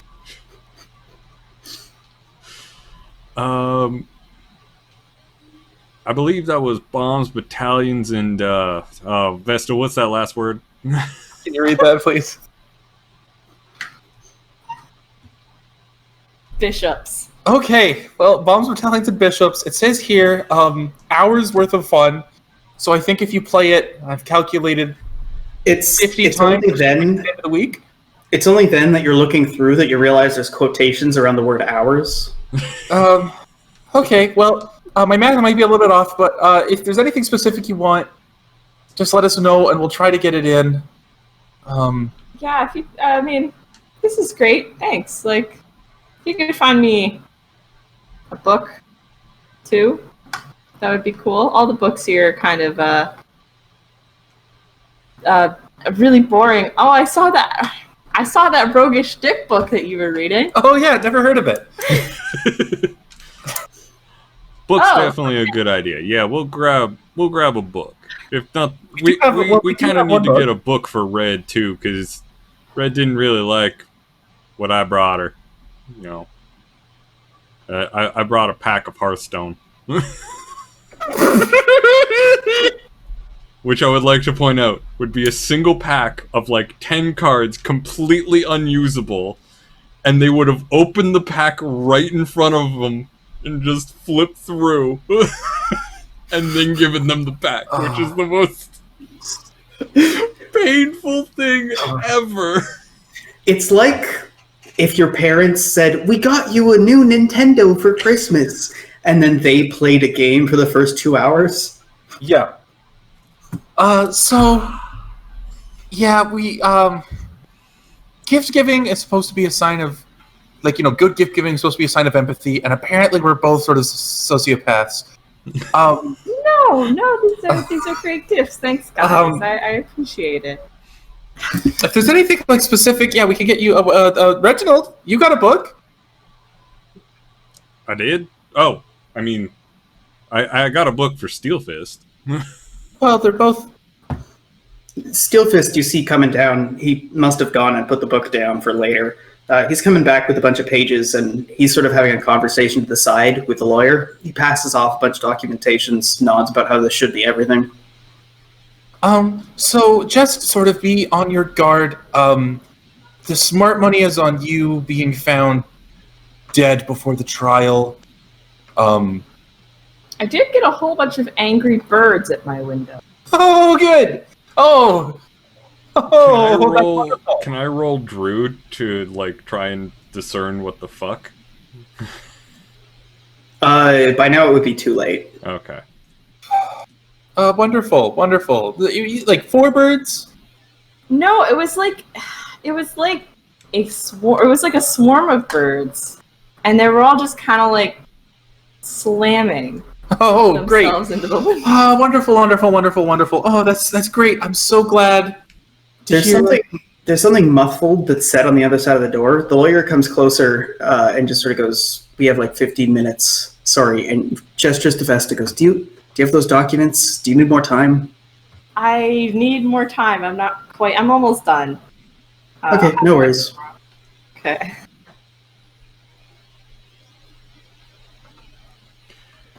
Okay, well, hang in there and maybe start doing like some push-ups, or just really prepare for some sort of ambush or attack, or apparently people come out of jail ripped sometimes. So, fingers crossed, I guess.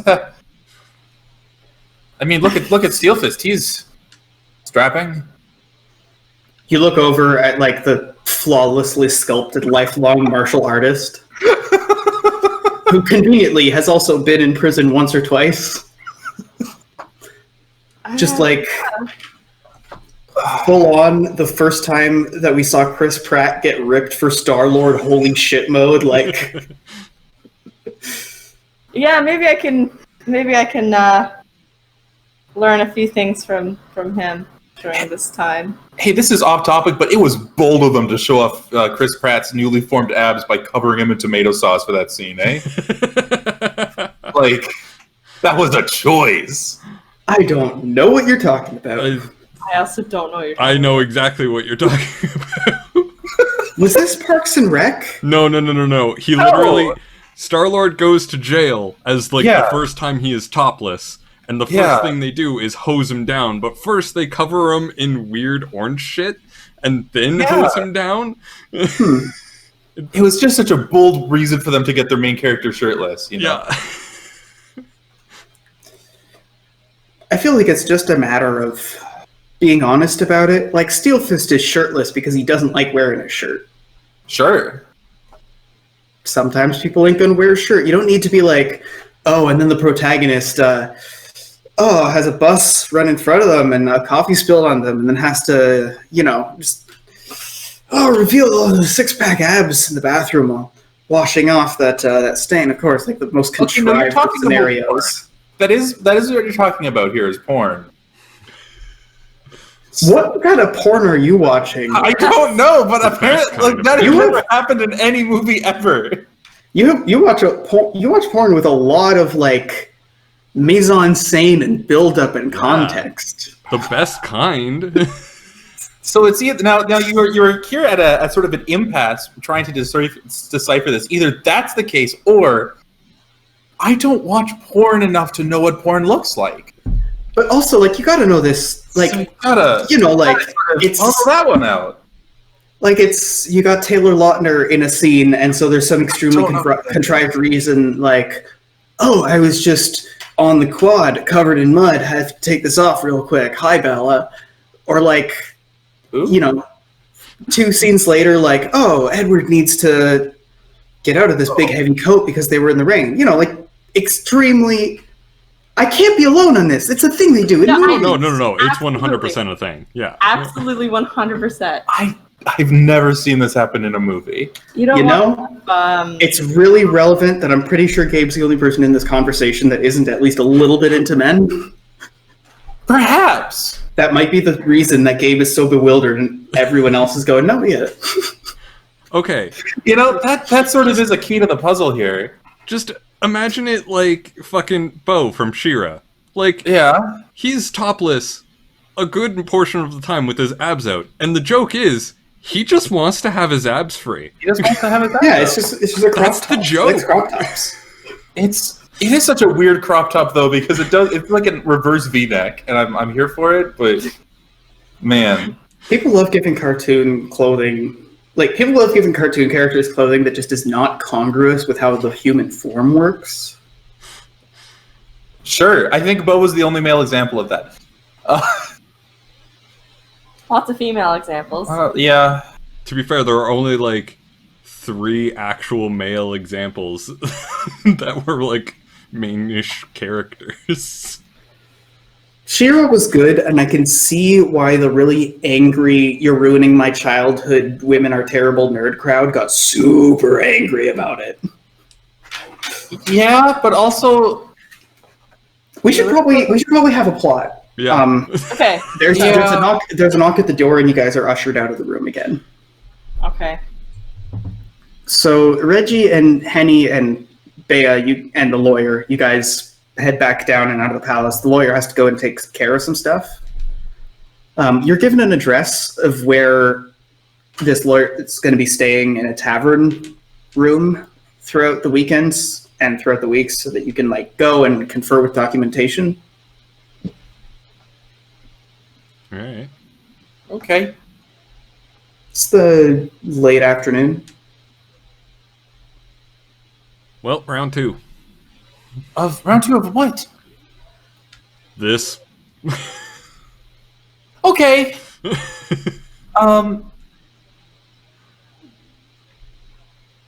I just feel so helpless because we're not allowed anywhere near where our friends are being held. Every single guard in this town is either corrupt or complacent, and clearly someone is magicking birds into their window. This is true. Everything that you have said, except for perhaps the guards. We don't know all of them. You're gonna have to trust me on that one. Sort of that particular one. I will trust you on that statement.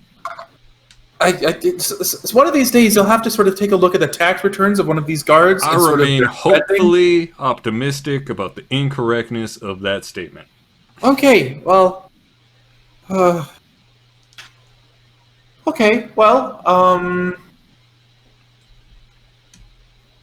You look back up, you see the outspire towering over the town. The town kind of almost like makes its way along the mountainside. There's lots of winding and back and forth and big ramps from level to level. As you head back to the tavern, the last one you stayed in, unless you're rotating out to a new one, you sort of head further and further down, and it seems taller and taller and further away. Okay, well, I don't know what to do. I would like to relax. I would like for this to all be over. But we're so close. We're so close. And it feels like we're right in the middle of the worst of it. Yep, this is definitely the eye of the shitstorm. Have you ever seen Vesta in a fight? She throws bombs. That's all she does. She doesn't have any bombs. Well, I mean, she does have Steel Fist with her. So yeah, well, now that is a good point. Steel Fist could probably take 30 or 40 men. But what if they send 41? And oh my god. By now you guys have gotten back to the tavern. You found a little sort of booth at an angle where you can see if anybody's trying to eavesdrop. You're continuing your conversation. All I'm saying is Vesta pauses for a second and just thinking about it is just like creative. Nothing else. She's creative. And on that note, with Vesta being creative, there's a ding. Vesta, you're sitting there at the desk and you actually don't know how long you've been there. That page is still there, fully empty. It's dinner time. Shit. Okay. She gets up, answers the door. The dumbwaiter? Dumbwaiter, sorry. Hi, I'm the dumbwaiter. Just goes to the door again, has the exact same conversation with the guard. Just goes, right, to remember that. So Steelfist got there before you. You kind of snap out of your reverie. You go down. You pick up this one. It's like half a steak, a baked potato, and asparagus. You're starting to realize that it's basically just like a recolor of the meal you had earlier. Still, meat twice in a day is really good. Steelfist seems pretty happy. It looks like there's a... He must have said something to someone when you weren't looking, because there's a little container that has actual fire pepper in it. There was also one, like, larger size bottle of beer for each of you. Oh, awesome. Nice. As you're collecting things and as you're going to sit down, you look briefly over. The Border's kitchen is open, and you see there's a number of empty bottles that have been stacked near the edge of the window. Man, he's been going ham. Been drinking a lot. Nice. What a guy, I think, and then walk away. You walk back, and you can see Steelfist sitting there. He's got his steak there, and he's actually he almost seems happy to be doing it properly. He's got this, and he's delicately going pup, pup, pup, and there's these little like dried bits that like sprinkle onto the. It's one of those things where you as an alchemist have to contain your horror because you don't see why someone would put this in their body. But he's sitting there gently sprinkling some fire reagents on. There's a light little singe. He goes and he takes a bite of the steak, and you can see him go, oh, that's it. And as he goes, oh, there's a little poof of smoke. That's it. Now that is good season. And he starts cutting into it. Huh. I will never understand people who put like Tabasco sauce and just like a shit ton of hot sauce on stuff. It's just like you're ruining flavor. You're just you're replacing the flavor that people have put in with this meal for a completely different flavor. Also, I just realized that I gave Draconians reverse IBS. Yeah.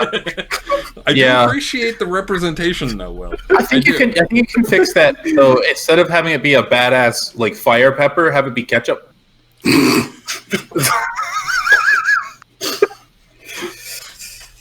Damn it! Now I got to make that lore somewhere. Yeah. Like you go to a steakhouse in Patcham, and they give you a big bottle of draconian sauce, and it's ketchup with fire reagents in it. Yeah. God. Uncle Slather's fire pepper barbecue sauce. I put that shit on everything. Oh my gosh. Oh so yeah, that's upsetting. So you sit, and Steelfist finishes eating and goes off to read his book over in his room. He likes a bit more solitude. He's not been spending a lot of time with you. In spite of his outgoing personality, this is something you've noticed on the road. He tends to need a lot of him time. Mm-hmm. You're just kind of sitting there, and it takes you until the steak is cold to finally finish eating it. Roll understand.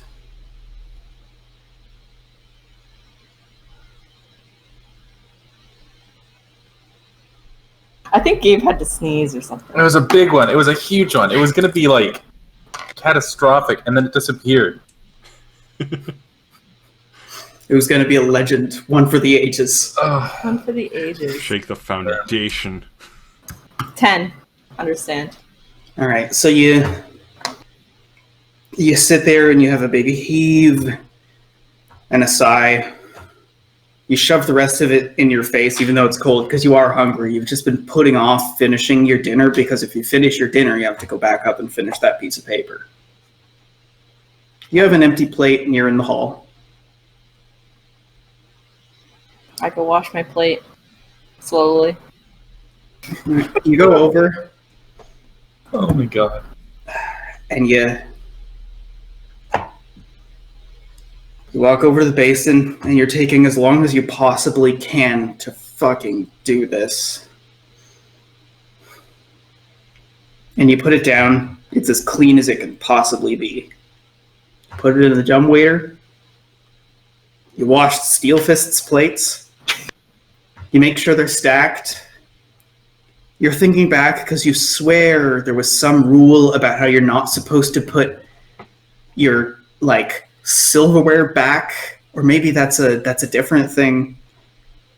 By now it's like the early night, and you've just been putting off writing this. Okay, well, what's the first word again? Safety? How has it affected my safety? Mm-hmm. Safety. Wow. So you go upstairs, you're at the writing desk.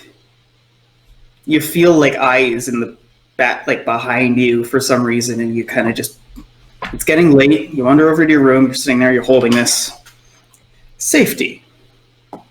Well? And Safety. Chelsea writes for an hour, and the result...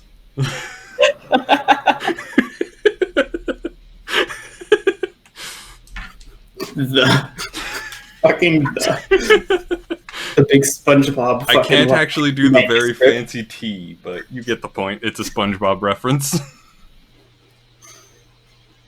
Yep, you've gotten to, you scratched out the, and you go, my safety has been affected in that. Do you have something?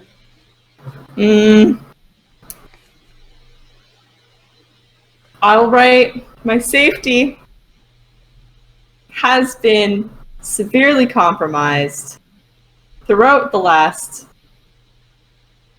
portion of my life. And as you go, portion of my life, almost without even wanting to, you put down the quill on the side table, you put down that, and you stop, you're white knuckling the bed sheets. And then you almost jump a foot because there is a fist that just punches through one of the doors. It's not steel fist, it looks like a domesticus fist. Through my bedroom door? Yeah. Oh shit. I throw a fireball at it. So you see it come through and you're getting ready, like you've prepared your spell and you're ready for someone to bust through the door. You can hear Steelfist shuffling and getting ready to open the door on his end. And you hear a really familiar pair of voices, and there's another slam, and you can see the edge of a, dark brown ear. You hear the sound of your older brothers fighting and throwing each other against the wall. This is not a kid fight. This is like a, you motherfucker, I'll cut your head off kind of fight. Oh my god. Oh my god. And you stop, and then you go and you open the door. They're gone, even though you saw them for a quarter second. When you close the door, there's no hole. When you open the door and look out in the hall, Steelfist looks at you like he definitely just heard that happen too. You heard that, right? Yeah, you motherfucker, I'll cut your fucking head off, that thing? Yeah. And he goes over and he points at the door and he goes, I heard that too. We both heard that, right? Yeah. Is there somebody messing with me right now? Steelfist just kind of, I mean, did you know them? Yeah, I think they're my brothers.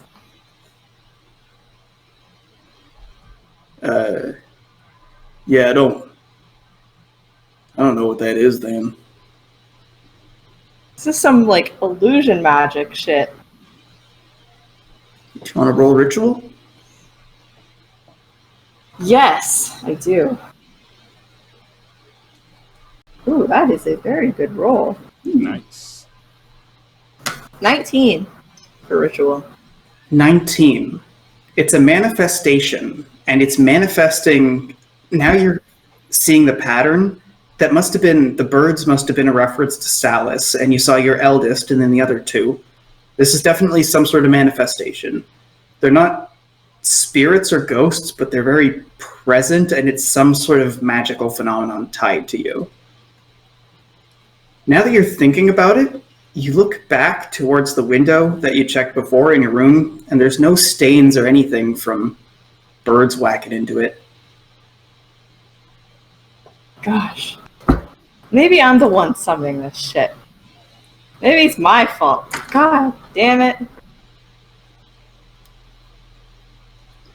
You hear a ding. From the front door? The ding is always the dumbwaiter. Dumbwaiter. Okay. It's nighttime. Steelfist, could you check that for me? The dumbwaiter? Steelfist looks at you and goes, maybe we go together? Okay. I go down and yeah, okay. I go down with him. So you go down, and you open the dumbwaiter, and there's nothing in it. You look over and you see there's a light in what looks like Boru's kitchen. Stumbles in. You see him get something out of the dumbwaiter. And then he, walks back off somewhere else. There, you watch, though, because you still see, it looks like there's some sort of other figure. And you see Chet shut the blinds. He's in the room with Chet. That poor bastard. Which one? Both of them. Yeah. So, Reggie, Henny, and company, it's the dead of night. And you actually get a knock at your tavern door. At your tavern room doors. I'll go and answer. Oh, I don't know. Who could it be? Maybe if we just ignore it, they'll go away. So, Henny, you hear the first knock, and it's Bea heard it too, and is kind of looking up. It's in Reggie's room, and you hear Reggie come out. You don't hear much, but all of them come back towards your room. There's a knock, and it's Reggie going, "Yeah, you want to look at this." Okay. Annie, you can't ignore your feelings on this. Come on. Okay, I'm coming. Just let me find some pants. I put on my pants, and I open the door. How come every time you and Bea are alone in a room, you lose your pants? You were married. So you open the door, and it's upon opening the door and getting the light from the hallway that you realize you're wearing Bea's pants. It explains why they wouldn't go up all the way. But luckily, this only needs to be a momentary one. There's no words exchanged. There's a lawyer and a few of the NPCs, and they kind of just show you a piece of paper. And it's the court date, and it's some other stuff. You see, you flip to the next one. It's something to do with asking for something, and then the lawyer, goes to move things, but you're sitting there I know documents. You're going, yep, this is a request for discovery, blah, blah, blah. You're looking through it. You're I don't see what, and you get to the last page, and it's signed by Chet Baker, legal counsel. Chet's a lawyer?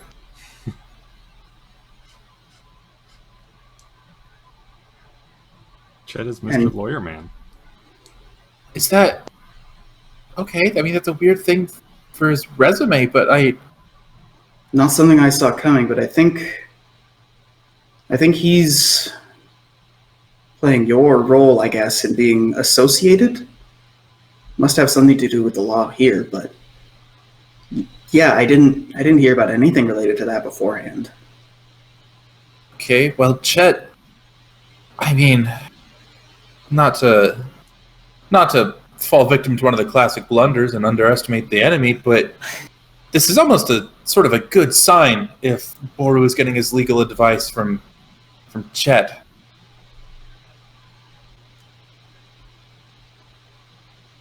I mean, right?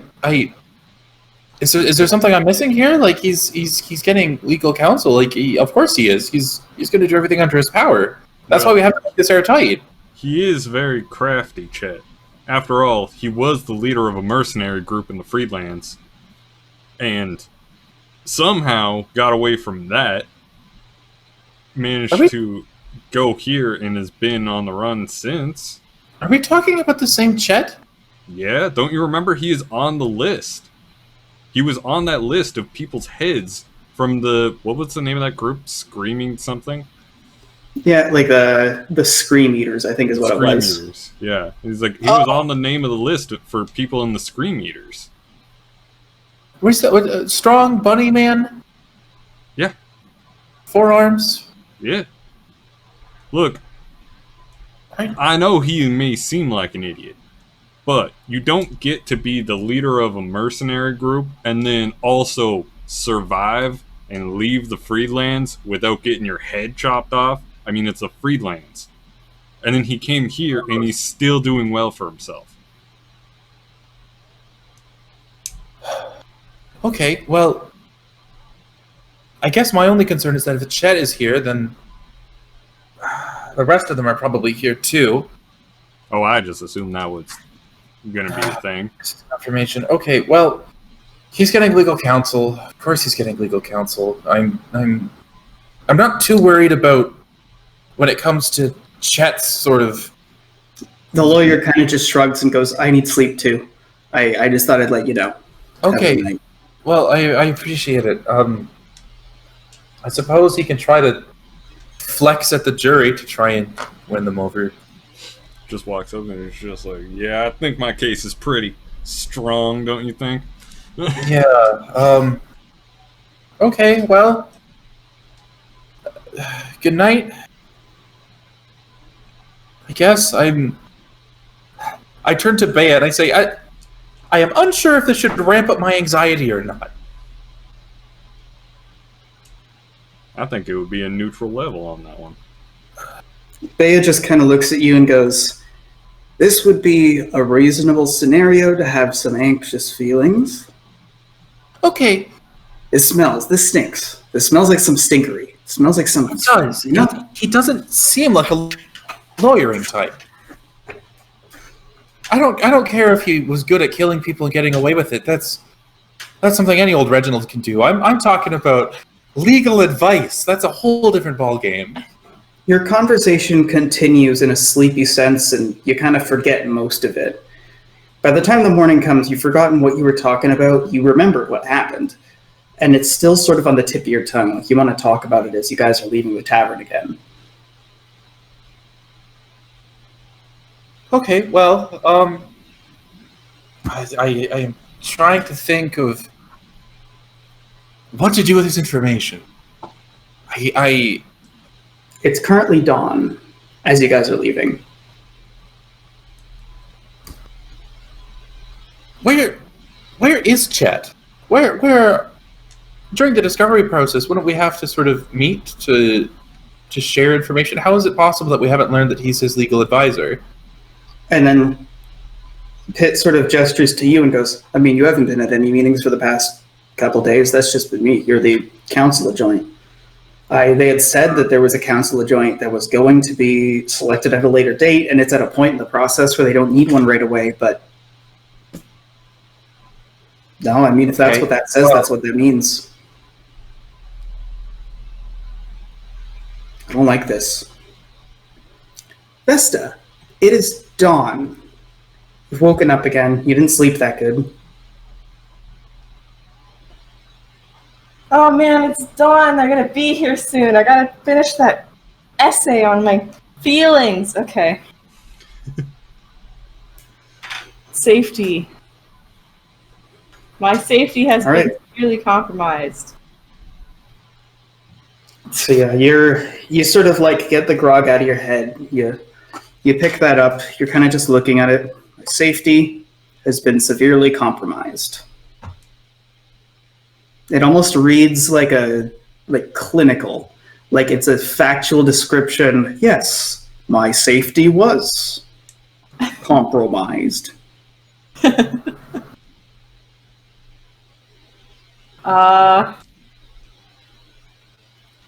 just kind of sitting there when you see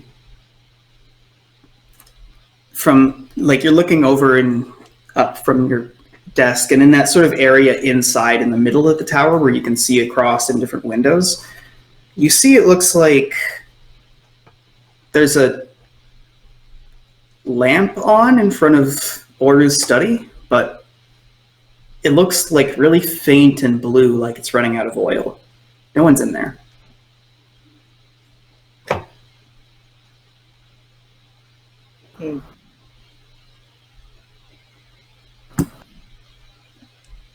Okay. You look back, safety, health, social life, emotional well-being. Safety. Gosh, how has my safety been severely compromised? Aside from several attempts on your life, the task force designed to hunt you down. I don't know. I have been hunted. And it's like a blur. You're like, I have been hunted, and before you know it, you've filled the entire page on the safety front. You have a bunch of scrap paper you can very easily keep writing, but like that first sentence that took you ages, like you actually dab a tear that you didn't know was there as you're like fervently writing all the things that have happened, like being exiled and then like repelled via cannon fire back into the kingdom that you were exiled from, assassins coming after you in the middle of the night. You sort of like let go and you realize you've crinkled the pages a little bit. There's a ding. Breakfast. I stand up with a jolt and scurry towards the dumbwaiter. You almost like there's anywhere you would rather be than here. You're like, yep, whoop, up, down, over towards the dumbwaiter. You go in. You've been disappointed because they haven't had any coffee come up with this stuff, but it would be real cold by the time it gets to you. And it's the same thing as before. This time it's, porridge again. And you look up and you see that there's no new bottles. The bottles were sort of like up, the way that the curtains closed, they're kind of closed half on top of them, so you can see like the bottom of the curtain caught on them. No extras.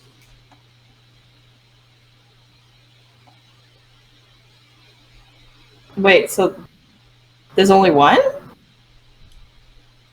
What do you mean by that? Like you were watching more and more bottles appear as you checked periodically, and there are no new bottles. Okay, there are the same amount of bottles, or? Yep. Okay. Huh.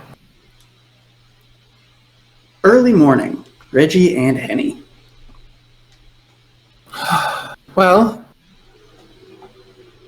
I guess, okay. I've boiled it down to two possibilities.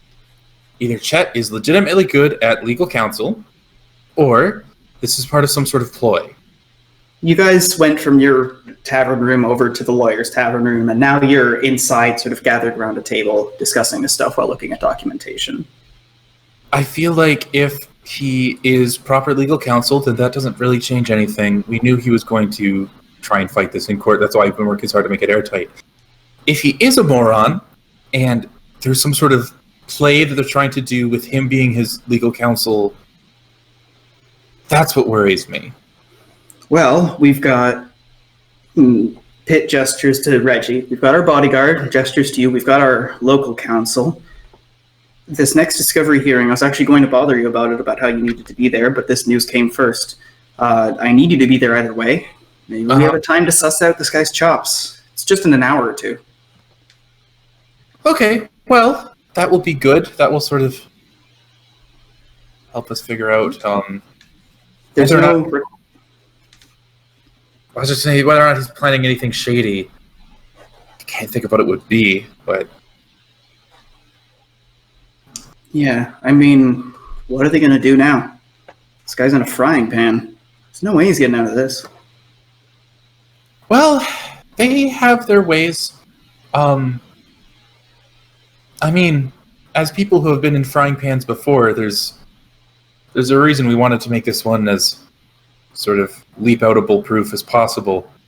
I mean, to be fair, all the past frying pans we've been in, we ran away from. Yes. Your point? There's no reason why he wouldn't just do that. I mean, why doesn't he just leave?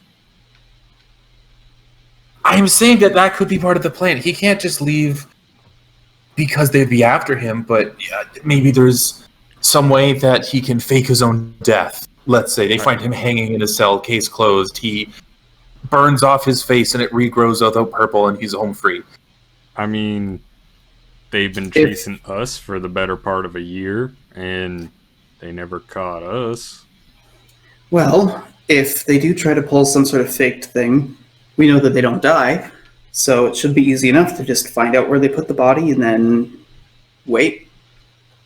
Wait for the ambush to make sure it stays that way. I suppose. Well, I will be looking forward to the discovery. I am curious to see if Chet has the chops. The pit sort of laughs a little bit, goes, "Oh yes, we're all looking forward to this discovery on this blessed day." And flips through another document. Early morning. Vesta, you've finished your breakfast. I said I would have it done for today. So I better continue working on it. You get up there, you see the loose but still clearly legible scrawl where you talk about your safety. You realize, based on the fact that this kind of blurs into the cannon fire and all this stuff, that this probably counts for health. You take out another piece of paper. Social life and emotional well-being. Nice. Well, because of this, I have been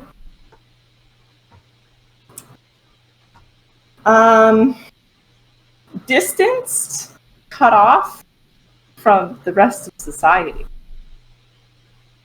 because I'm being hunted. So you write that down, it's almost a no-brainer. I've been cut off from the rest of society because I am being hunted.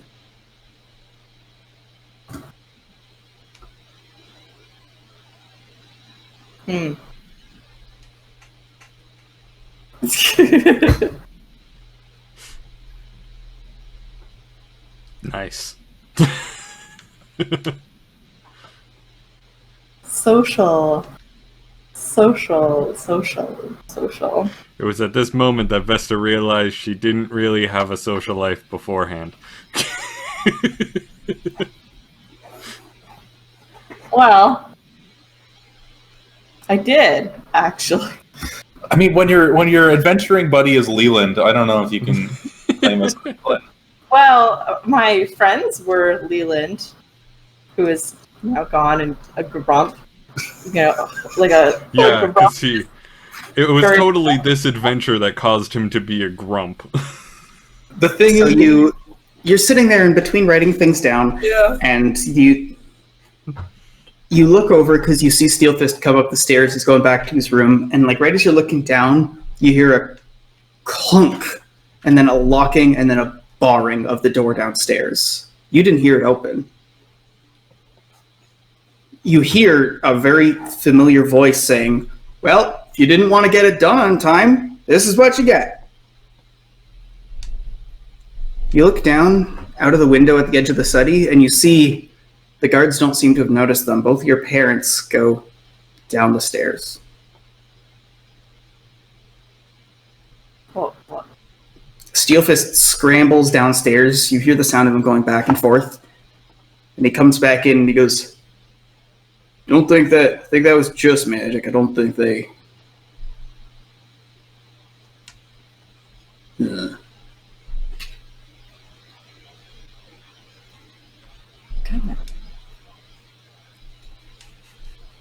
They're not actually there? You look down and they're gone. Roll ritual.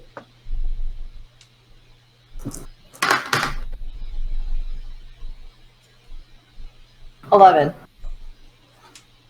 11. Magic again. You don't really detect much that's of any use, but you're for sure that this is the same phenomenon that's been happening.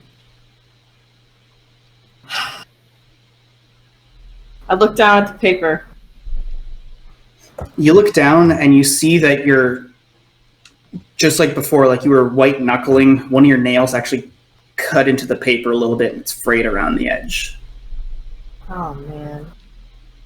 Emotional well-being. Emotional well-being. And you see that the hand that isn't holding the quill is very gently shaking. I'm fine. I think of writing. Snakes are physically manifesting in my home. Okay. Despite all this, I feel great. So late morning, there's a clunk. You were fully stripped of all weapons and all armor, all that stuff. Any previous stuff, like the party up at Vulcan's, where it was socially acceptable to have weapons, not in a court of law, buddy. They lead you in, they fully strip you guys down, and you're sat down for a discovery hearing. You're putting down documents and getting things ready. All their lawyers are coming in, and sure enough, there's Chet. He takes a seat, not even at the table, just tucked in behind. He's got a clipboard with a lot of paper. It seems like he's just taking notes.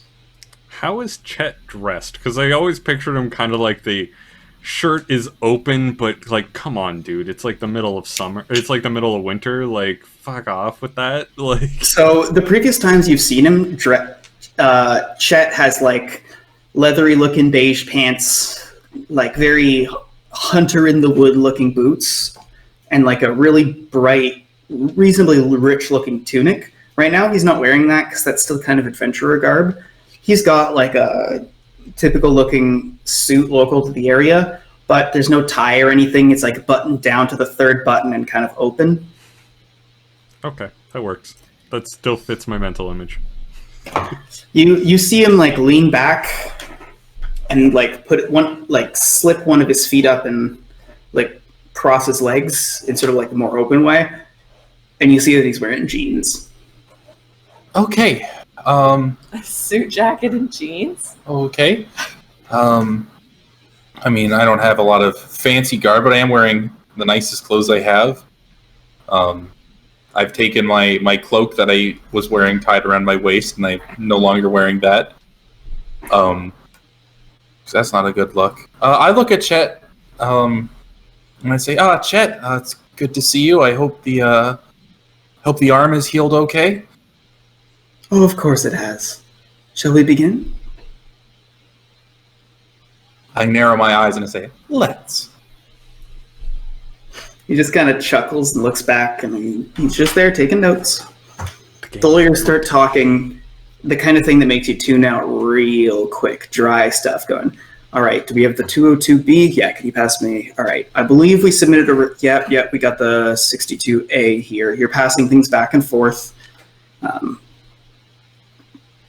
You're trying to figure out if there's anything up with Chet, if he's a real lawyer or not, but he's just taking notes. He'll come in and like try to whisper something, but he's got sensitive hearing just like you do, so he knows just how quiet he has to talk for you not to hear him. He even covers his mouth a little bit so he can't lip read. As far as you can tell, there is absolutely no way to tell if this guy is a fully licensed lawyer or if he is just a guy writing on a clipboard and whispering. Huh. And Discovery isn't exactly the place for idle chit-chat. It is sort of. I'm going to casually bring up, so Chet, where did you study law? Oh, well, as it happens, much like you, I'm a legal adjoint due to previous law enforcement experience. I understand you were, you had a desk job in Hammerhold? I ran bounties, loose agent work throughout the kingdom, more accustomed to the practical aspects of the job. I see. Okay. And that's when he leans in, and like the moment that you try to talk, you go, speaking of which, I was looking at these forms, and I'm wondering, has it been a while since you've done paperwork? Oh. No, I mean, I've been. Of course. Of course. You've been doing all kinds of paper. I'm just checking the signatures and all this stuff. Right. Oh, he's jabbing at you. Shots are being fired. Well, it seems he's more here on a technicality than anything. Do you say that audibly, or? Oh no, I'm thinking that.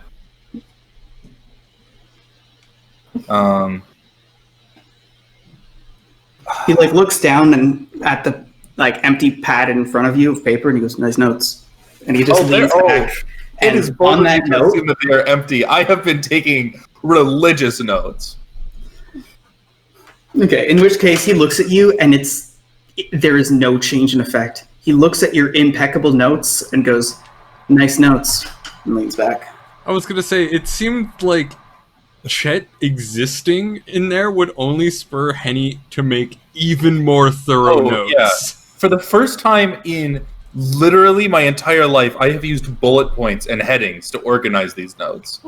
Chet doesn't even looking at you. He just does a this with his hand, and he goes, 202B? Towards you, Henny. 2B. I'm gonna roll politics. Do I fucking know what a 2B is? You don't need to. You know what the 202B is. It's one of the forms you've been passing back and forth. Alright. I hand him the wrong form. He takes it, he opens it, he slaps it down. He doesn't even look at you. 202B, I said. Oh, sorry. I must have misheard. Do you give him the right? Yeah, I give him the right form now. I was just testing to see if he would know. And based on that glance, yeah, he knows his shit. Okay. He looks through and he goes, "Do you miss here much?" Sorry? I legitimately did not hear what you said. I heard. Do you miss her much? I think Do that's you even mishear funnier, though. much? Do you mishear much? Oh. Sorry? Yeah, no, I'll go with that then. Sorry? What was that? Fucking great. And he just flips through the form. You hear a bell sound, typical marker of time. And then there's yep, right. And there's a hubbub as people are all getting up, passing things together. They make sure everybody has the forms that they were going to get and pick up from the discovery. There's some idle chit chat that's made. People start walking out. All right. Well, as we're all getting up to leave, that's probably my best bet to try and sneak a look at his notes, even though I'm pretty sure he knows what the hell he's doing. All right. So it's not too hard. All it is getting the right angle. And as you look over, you see that he has put a folder over them. Kind of weird to do at a discovery, but okay. You guys all file out. And just as everyone else is leaving, Chet turns towards you, Henny, and he extends a hand. "I look forward to our extended proceedings." I think you mean a continuation. And I shake his hand. All right. He goes, "Sure, that's what I meant. You take 10 damage. You notice." Oh. Your boy Chetty is a life drinker. Oh, no. It doesn't take too long for people walking and all that stuff to generate distance while you're sitting there processing what just happened. Not much to process. You hear the bell ring. You've written a few pages that you've crumpled up again because you're not happy with them.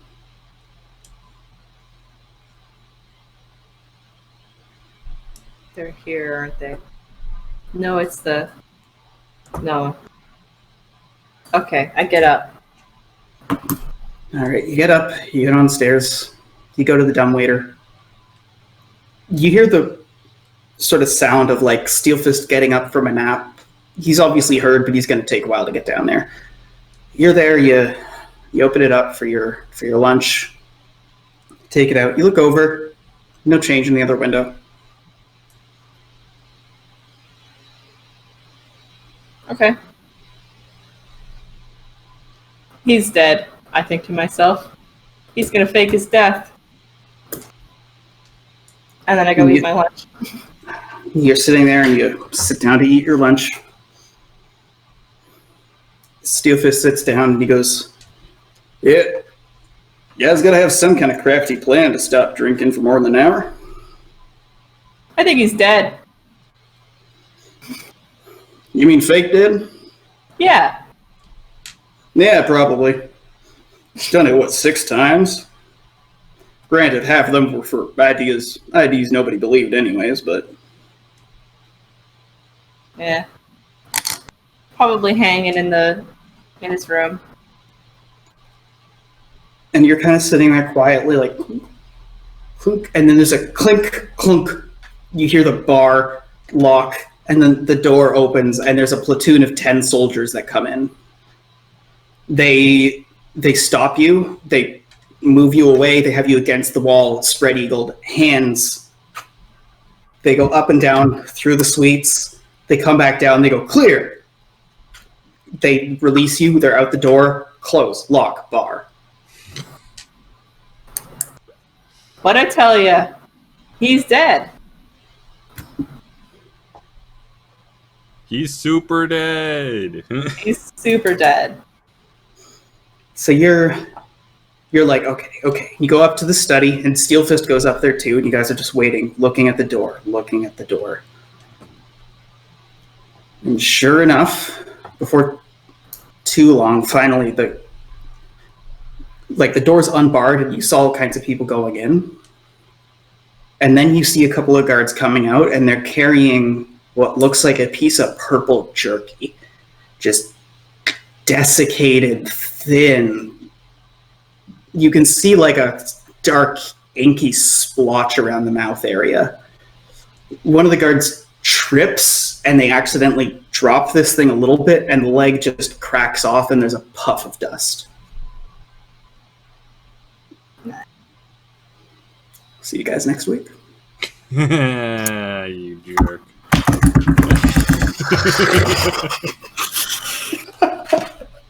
Okay. Ooh, that felt good. Oh, there was a timeline going the whole time. Oh, yeah. The onlyest thing is, what if it's another Vesta manifestation?